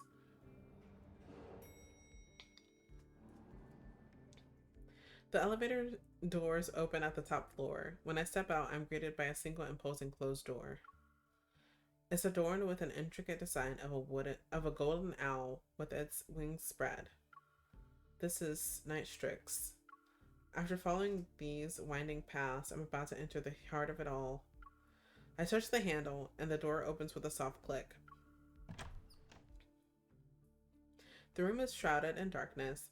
The glow of a tablet on the table provides some lighting. It's a solitary beacon in what feels like an endless void. The plush carpet follows the sound of my footsteps. As my eyes adjust, the contours of a luxurious suite appear. I move toward the computer, and the screen reveals a list of campaign contributions. Each number is a staggering sum. As for the recipient, it's none other than the front-runner in the mayoral election. That man downstairs was him. I swipe through the screen as a picture starts to form with the info I've gathered. The identity of the candidate's benefactor is obvious. I hear a sound behind me. In a swift motion, I draw my gun and turn around. Tartarus? My gun is pointed at the darkness, but the person quickly grips my wrist and forces me to drop my weapon. Without missing a beat, I try to punch him and fail. My attacker can read me like an open book. That's because your attacker is Silas, sister. I've been saying this since the beginning, and I thought I was wrong the first time. I'm probably still wrong. I don't know. A chilling realization hit me. He taught me everything I knew. He twists my arm behind my back and presses his body against mine to pin me down. Hey! Hey, get off me! The cold metal bars bite into my cheek. Pain shoots through my face. Let me go, Silas. You said someone else's name a few minutes ago. Whose name was it supposed to say? Tartarus and the leader of the Night Strix, who's supporting that candidate. They're both you. Is there any difference? Silas loosens his grip. I turn around to face him. Damn, so I really didn't know he was Tartarus before I knew he was Tartarus. That's funny, actually.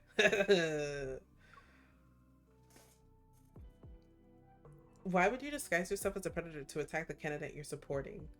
Take a guess. You want him out of the picture? I fall silent for a moment. Ever since Silas and I reunited, I've been quietly piecing together what he's been up to during his absence. Silas's motives aren't that hard to figure out once I connect his actions and identities. You're purposely provoking public outrage. If people find out their beloved candidate was attacked by a monster created by Ever, then Ever and the current mayor would lose power. Your candidate will be able to take office. The past dealings between Night Strix and Ever must have given Silas access to a treasure trove of incriminating evidence against them. A few days ago, someone said I became an enforcer to save Lincoln. Now the big bad wolf wants to be the silent savior of our corrupt metropolis. I'm not interested in things like that. I'm just giving Ever a taste of their own medicine. See, I feel like he's saying that, but he's probably thinking they're the ones trying to mess with my beloved. Even though he doesn't treat us like that, but they must be taken out of the game. This is typical of Silas. Damn. The turn of events I've experienced might not be too bad. Silas rubs his temple and pretends to be concerned. To think my protege had lofty ambitions. I did? When you forge alliances, you sometimes need to make compromises. That is true. What happens when your interest no longer aligns with your allies? That's never been a problem. Huh? Is he saying that he takes him out of the game? After all, there are always more solutions than problems. Yet you're visiting an SSS-class predator all by yourself. You're quite the daredevil. I was not reading all those S's out again, so they're just S-class to me now, man. What's the difference? You know I'm immune. And so does Ever. Yes, but you can still bleed and die. That is also very true. The back of his hand brushes against my neck. All it would take is one bite right here. I step back and a beam of light pierces through the darkness of the room. It still illuminates us from behind. When I turn around, I realize he had pinned me against an enormous metal bird cage. Why are there so many bird cages here? What are you trying to say? Inside it are large chains, empty syringes, and muzzles lie scattered on the floor. When I piece together their purpose, a whirlwind of emotions sweep through me. When did you become Tartarus? On the night our movie date fell through. I destroyed that laboratory, but I had to pay a price. So he did become a predator. The conversation takes a somber turn, yet his tone remains noticeably nonchalant, as is Silas. It's not too difficult to get suppressants on the black market, but I'd rather not give my roommate a front row seat to my nightly horror show. In that moment, the resentment I had, the pain of knowing he was alive but he chose not to see me, dissipates. Back when I was with the LCBI, I encountered predators who were using suppressants. The more they used them, the more likely their bodies developed resistance. The suppressants became less effective over time, which led to more frequent frenzies. Silas grips my shoulder and guides me closer to the enormous bird cage. Is that where he goes? It serves as a protective measure, in a sense. So the large bird cage. Couldn't you just, like, slide out from it, though? Because, like, move out the way, Silas. Why are you showing me this? I gotta get him out of the way so I can say what I'm trying to say. Are you implying you want me to lock you up if you go into a frenzy again? I try to keep my tone lighthearted, but deep down I'm afraid he might actually want me to do it. I mean, why would he show you it otherwise? What will you do after that? Leave you in the bird cage until you're okay? I don't know. As soon as I can think of what to do with you in the bird cage, I'll act on it immediately. I might be imagining things. What are you imagining? Oh my god. But Silas's tone seems to carry a hint of anticipation. Good lord, Silas. All right, then. You freak! He suddenly spins me around and pins me against the iron bars of the cage. What is with him and pinning me? Unhand me right this instant. So, do you want to see what I'm actually like when I lose my mind? I mean, not really, but you're gonna show me anyway, so I might as well say yes.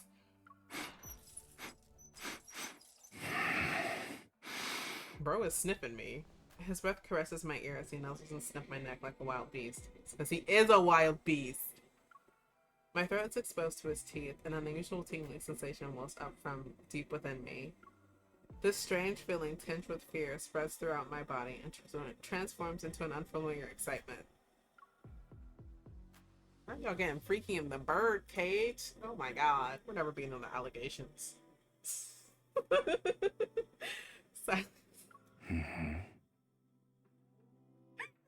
Repeating my allegations! His slightly sharp canines graze my neck and leave painful pinpricks. I tilt my neck away, but Silas immediately grips my throat. Whoa, oh my god. See, avoiding danger is part of your survival instinct. Well, I mean, when you're trying to take a chunk out of my neck, maybe, yeah. It's just like how you want to leave Lincoln. Something tells me the moment that I told him I wanted to leave Lincoln after I found Tartarus, he was like, no go. What if I wanted to leave Lincoln because I thought you weren't here? Well, I'm here right now. You know what? This is the type of a session I can get behind. Okay? Tartarus and Silas are in your hands. Will you arrest me, Miss Enforcer? Sorry, that was not very cash money of me. Silas releases me, but I reach up to wrap my arm around his neck. My fingers touch his lips. He's like 6 foot something. Is she sure she can reach that high? Just asking. I gently brush the pad of my thumb against his canine teeth and shake my head. No. Some thoughts linger in our hearts for years without being resolved, yet a decision can sometimes be made in an instant. With Silas by my side, some things aren't out of reach. Is this where it transforms into the... No. After years of gathering evidence against Ever, it finally finds its purpose. I organize everything and send it to the office of that mayoral candidate. Soon after, Tartarus reappeared at a street valley. While he was trying to save someone, he attacked me, and I was hospitalized after. Undoubtedly, the news headline, Brave Enforcer Saves Innocent Civilian from S-Class Predator, will be on the front page. Once the day I was admitted to the hospital, my identity as an amused individual was exposed. The media soon created a new headline, Only Inhumane Individual in the World Donates Blood for Cure Research.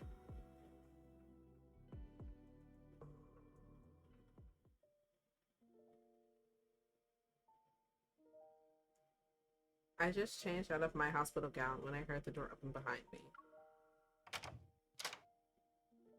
Why are you here? Why are you dressed like that? To visit the wounded, of course. You didn't even bring flowers. That wasn't very thoughtful of you. I brought this. He pulls out 2 movie tickets from his pocket. They're for a late night showing at a drive-in theater. The Last Duo. I couldn't help but give a wiry smile. Seriously? You chose this one? If I'm not mistaken, you haven't been to a movie theater in a while. And it's the only movie playing right now, just so you know. Okay. It just reminded me of an expired invitation. Which... Let's not let that title become our reality again. I was gonna say that's exactly what happened the last time, but he told me not to make that a reality again, so I'm sorry. Can't do it. Silas watches as I meticulously tuck the movie tickets into my pocket. Ever is about to make their move. Are you ready? A drive-in theater is the perfect place to have a showdown. Yeah. Since I proposed this plan to escalate things, I've been ready. My plan was for Silas to attack me under the guise of Tartarus. Then I'll reveal my identity as an immune individual in front of everyone. Ever would never let someone like me donate blood. So they either acquire my blood or destroy it completely. Now, if we get the headlines to be something about Ever planning to kill an immune individual capable of resolving the chaos in Lincoln City...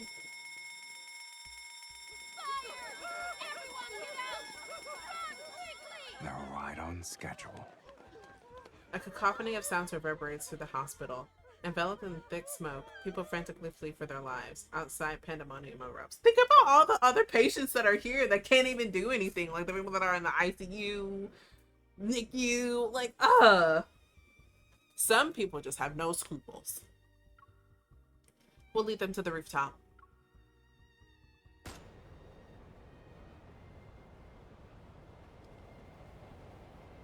The wind on the hospital rooftop howls, yet it fails to mask the chorus of agonized screams below. But these weren't the cries of the predators. The attackers were Ever's assassins. Their objective and target are obvious. They're here for me, who's immune.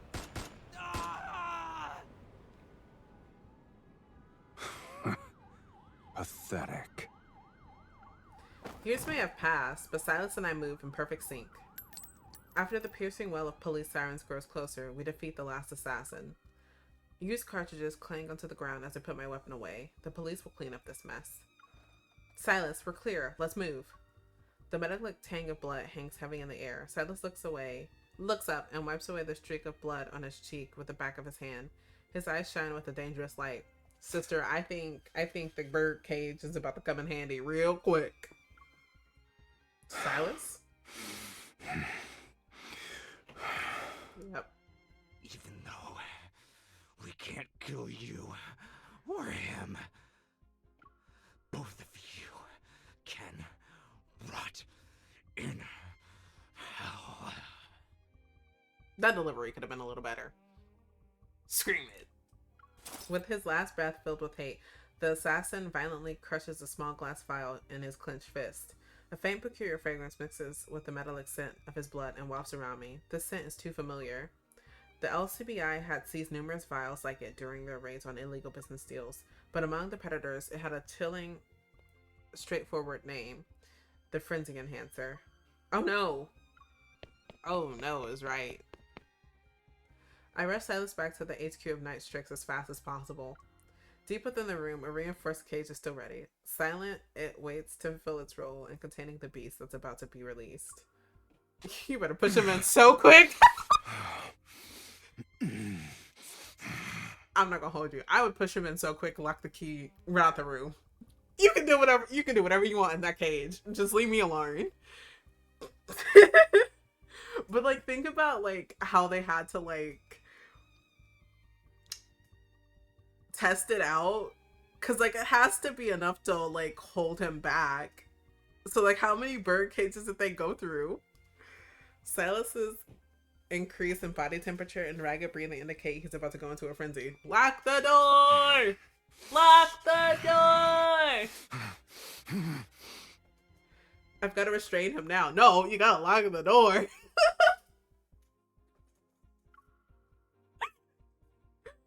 Turn away the key. Throw it away. Well, maybe don't throw it away. Throw it like away from where he's at, and then like pick it up once you're out of once you're at safety. Silas's thrashing became so violent that I could only put the muzzle on him and chain one of his legs. And then I have no choice but to scramble out of the cage. That's on period. That's on period. I would do the same thing.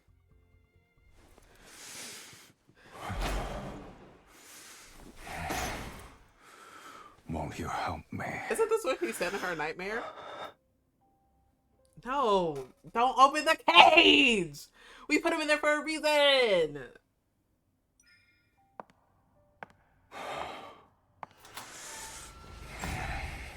Sister, this is what I'm saying! Why is she so stupid?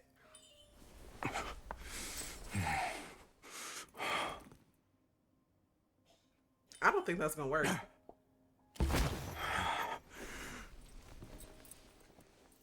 You taste delicious. Come, just a little more. No, run out, sister. Oh my god. Why resist me now? You made your choice when you stepped inside. That is so true. Fuck. I need you. Just like I did back then.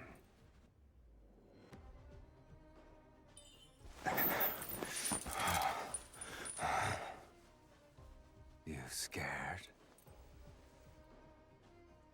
I can't deny I am scared. Your idea of help is heartwarming.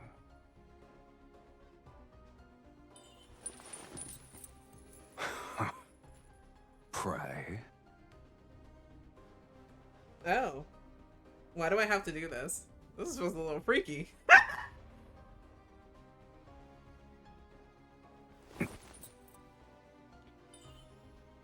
Initiating full body scan of the target.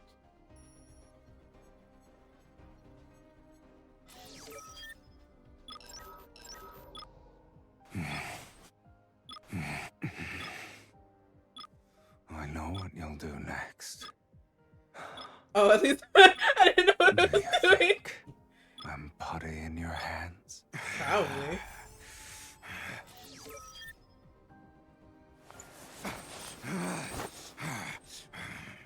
Bro looked like he about to say, someone call the doctor.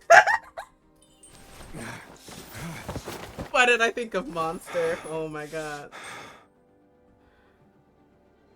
And Overdose. Oh my god. They were right when they said it was kind of like Monster. That feels good. I don't think I want to be here anymore. Mother, come pick me up. I'm scared.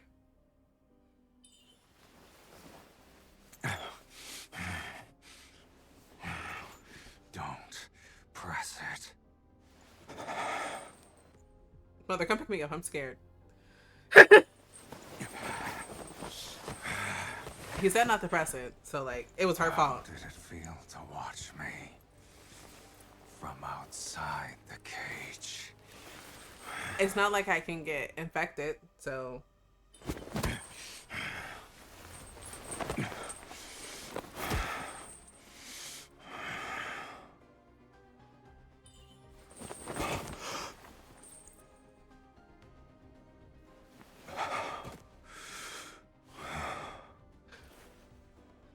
if I really turned into a monster? What would you have done? Damn. Impossible. I kind of wonder what would happen if, like, I didn't do any of that. I mean, they have the Lucio, so I could. We're gonna do it. News spread throughout the city of the mayor's collusion with Ever. For the sake of winning the election, assassins were hired to kill the immune individual. The massive public outcry caused by this incident allowed that baseball cap candidate to be elected with a majority. Subsequently, with the discourse of a large amount of compelling evidence from anonymous sources, Everett's crimes were exposed to the public. At last, the one who lurked in the dark to manipulate Lincoln were brought to justice.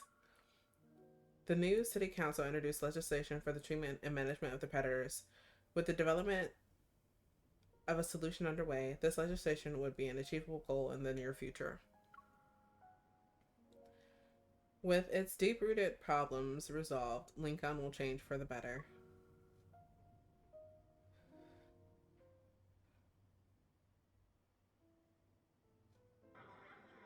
In the vast expanse of the drive-in theater, only Silas's car is present. The sweet aroma of popcorn fills the confined space of the car. I steal a glance at Silas. You've been peeping at me for the entire evening. Not interested in the movie? It's not that. I was thinking about how Lincoln is celebrating the new mayor taking office today. Are we the only ones who decided to watch a movie tonight? I turned my head toward the screen and reached out for some popcorn. Our fingertips touch before they quickly move away. I notice how Silas is looking at me out the corner of his eye. What the fuck are they? First-time lovers? Why are you... It looks like you're not paying attention to the movie either. He turns his body to the side. One hand rests on the steering wheel as he faces me, and his gaze doesn't falter. I wonder if you ever noticed.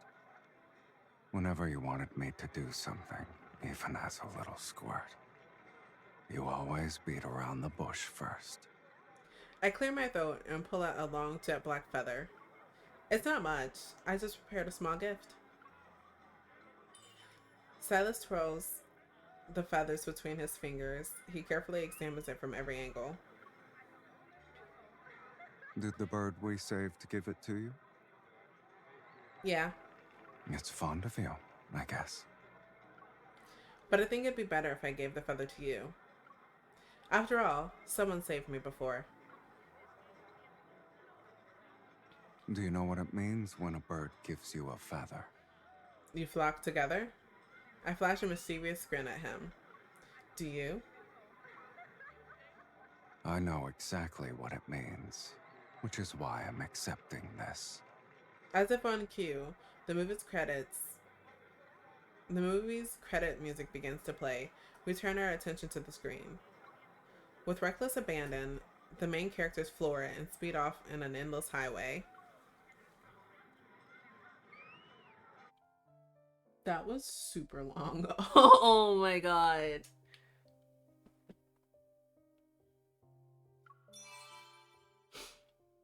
I mean, like, that was long.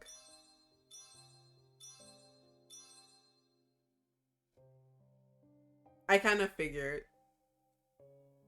Are you guys ready to go back into this? I mean, like, I'm not. But we're gonna go back. We're gonna go back and see what happens if I don't do this, attack him, hit him, stop him, I don't know.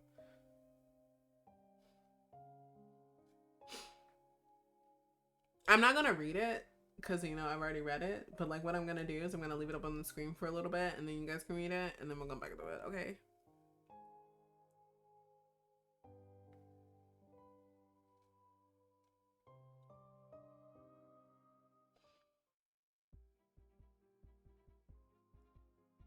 Now that I'm not in like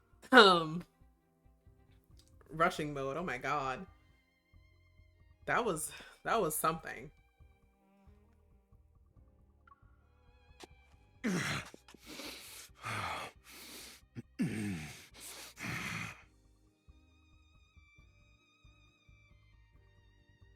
I will say, they really did cook when they got this person to voice Silas.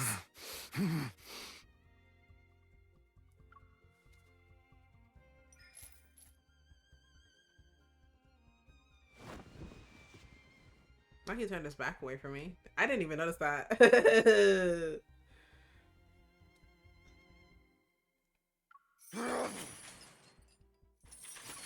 It sounds like a beast.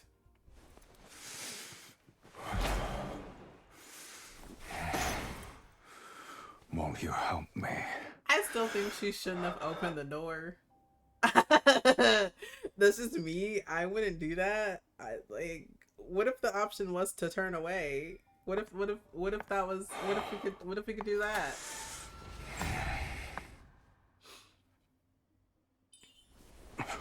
We will not be doing the little thing. The first one I didn't do on accident. So, my bad, I guess.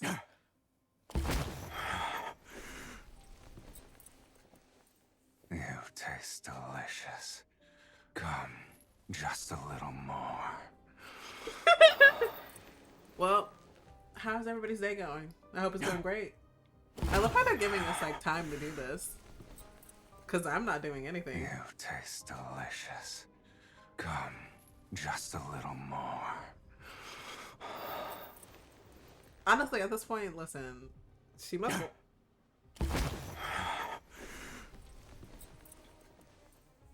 Take a guess who this cage was really built for. Something tells me it was built for me, to be honest. Oh, what happens now? Ooh, different. Darkness has a way of freezing time. When I finally come to my senses, I didn't know how long I was out.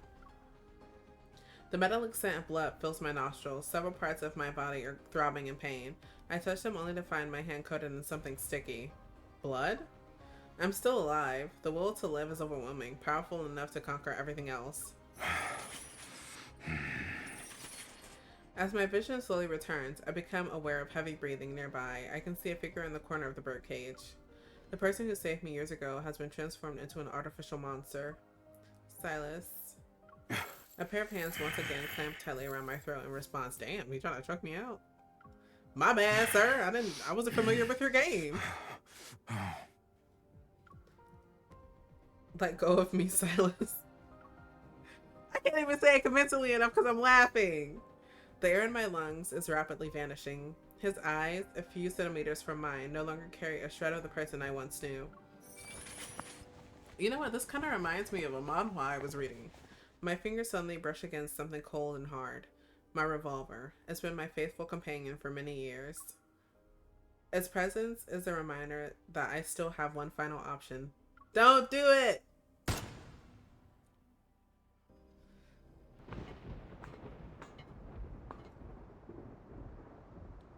After I lock the cage, I stagger to the rooftop. I see the overcast sky. Thunder rumbles within dark clouds. It all seems so heavy. I can't scream, let alone breathe. A howling wind blows a tattered newspaper to my feet. The headline announces the assassination of a mayoral candidate. My throat burns with a searing pain. I'm reminded of that stormy night. Never hesitate when you shoot. That is what he said. Birds fall from the sky, and their cries pierce the air as the city lies in ruins. This place will never see another dawn. Damn. That got dark very, very quickly.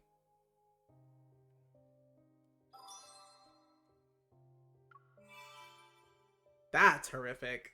Oh, whoa.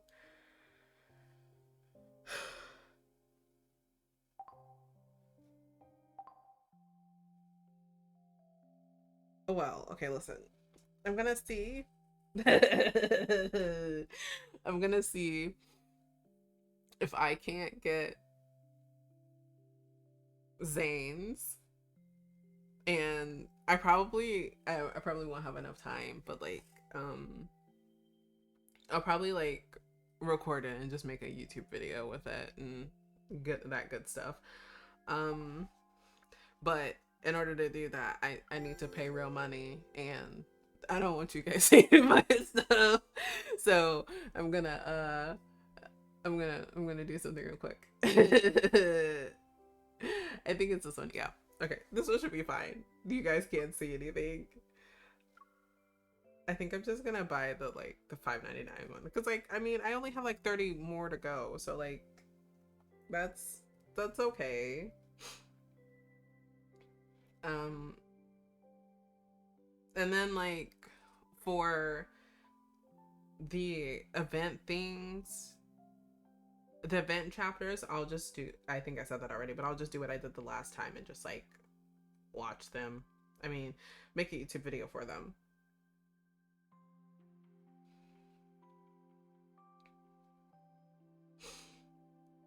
Okay. I'm putting, oh, I'm telling you guys how much I'm putting in there. Anyway, I'm putting $30 in. All right. We should be Gucci. I'm just gonna buy 2. Oh no, actually I should buy 3. Never mind. You're so right. Thank you.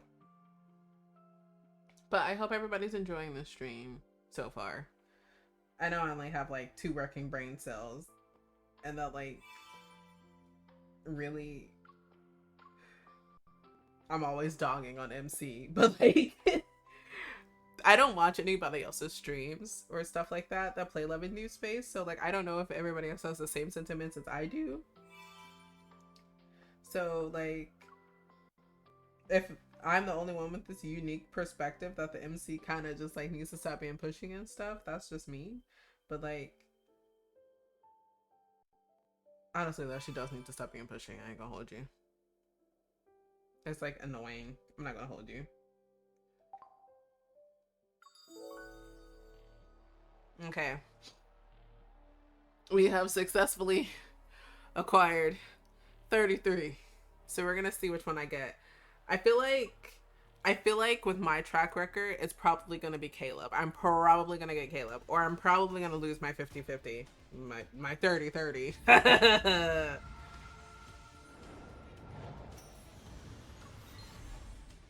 Or they could love me and give me both like they did the last time with Xavier and Zane's.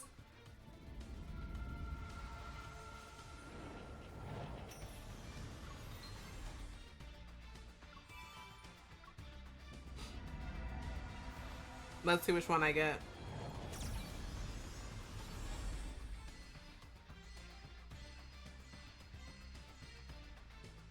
Are you kidding me? Every time. Every time. I swear.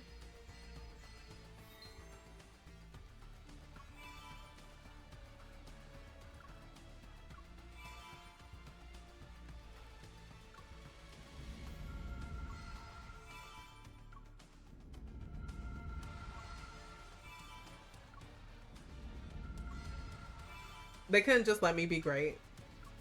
They just couldn't let me be great. Really?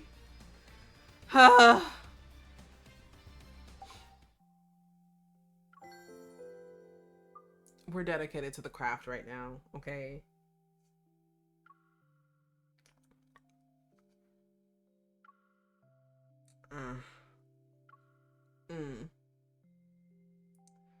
Ugh.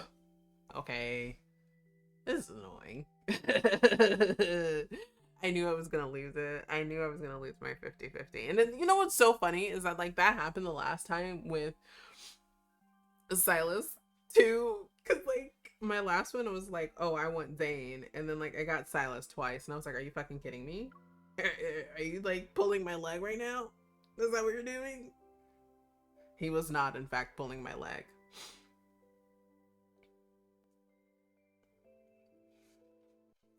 I said that I only wanted to spend 50, so I got $10 left.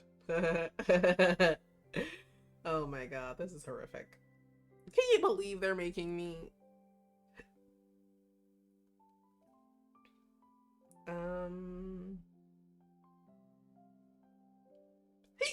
Excuse me.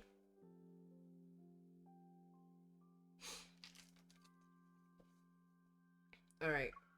So I bought all of the $9.99 ones, which there were 5.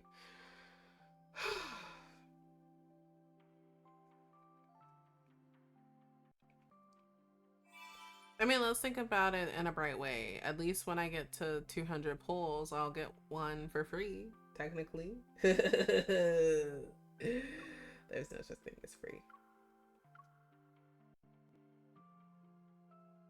I can't believe they're making me do this. I mean, they're not making me, but I really want that Zane one. When I saw that Zane one, I said, yep, nope, we're in the trenches. We're in the trenches for this one.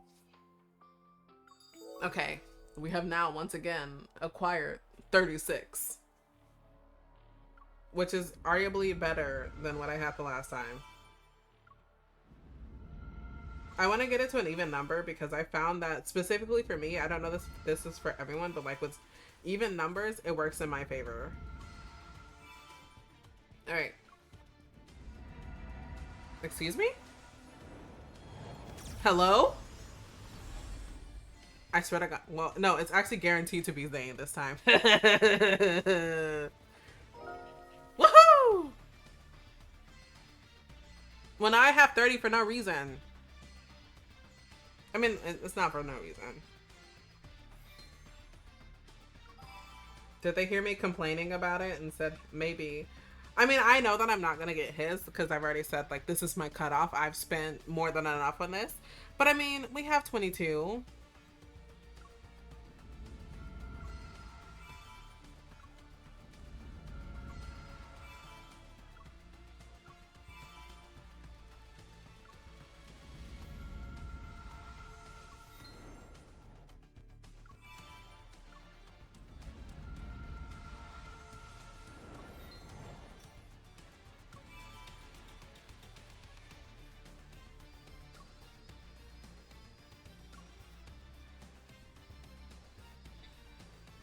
Well, you know what? We got it, and I love that for me.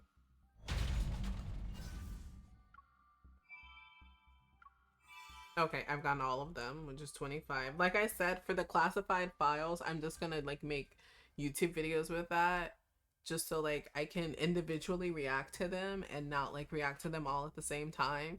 Although sometimes my reactions are underwhelming. Like the one for Silas that I did, I was so underwhelming. I was like, I'm not putting that out there. This is boring as hell. But why did I just go back there? Anyway, I hope you guys enjoyed the stream. I don't know when the next time I'm gonna be streaming. Probably Wednesday, but I'm not entirely sure.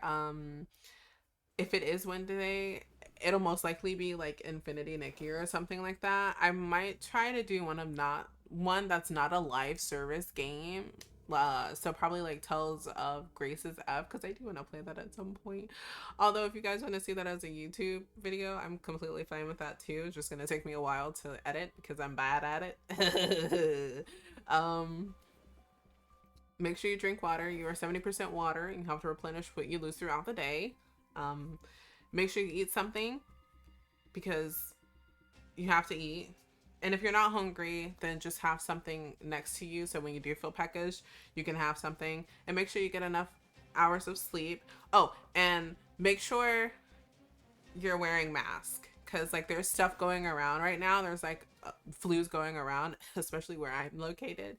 So just make sure you're safe and that you're taking the necessary precautions with your health. And I will see you guys hopefully sometime soon. Bye bye.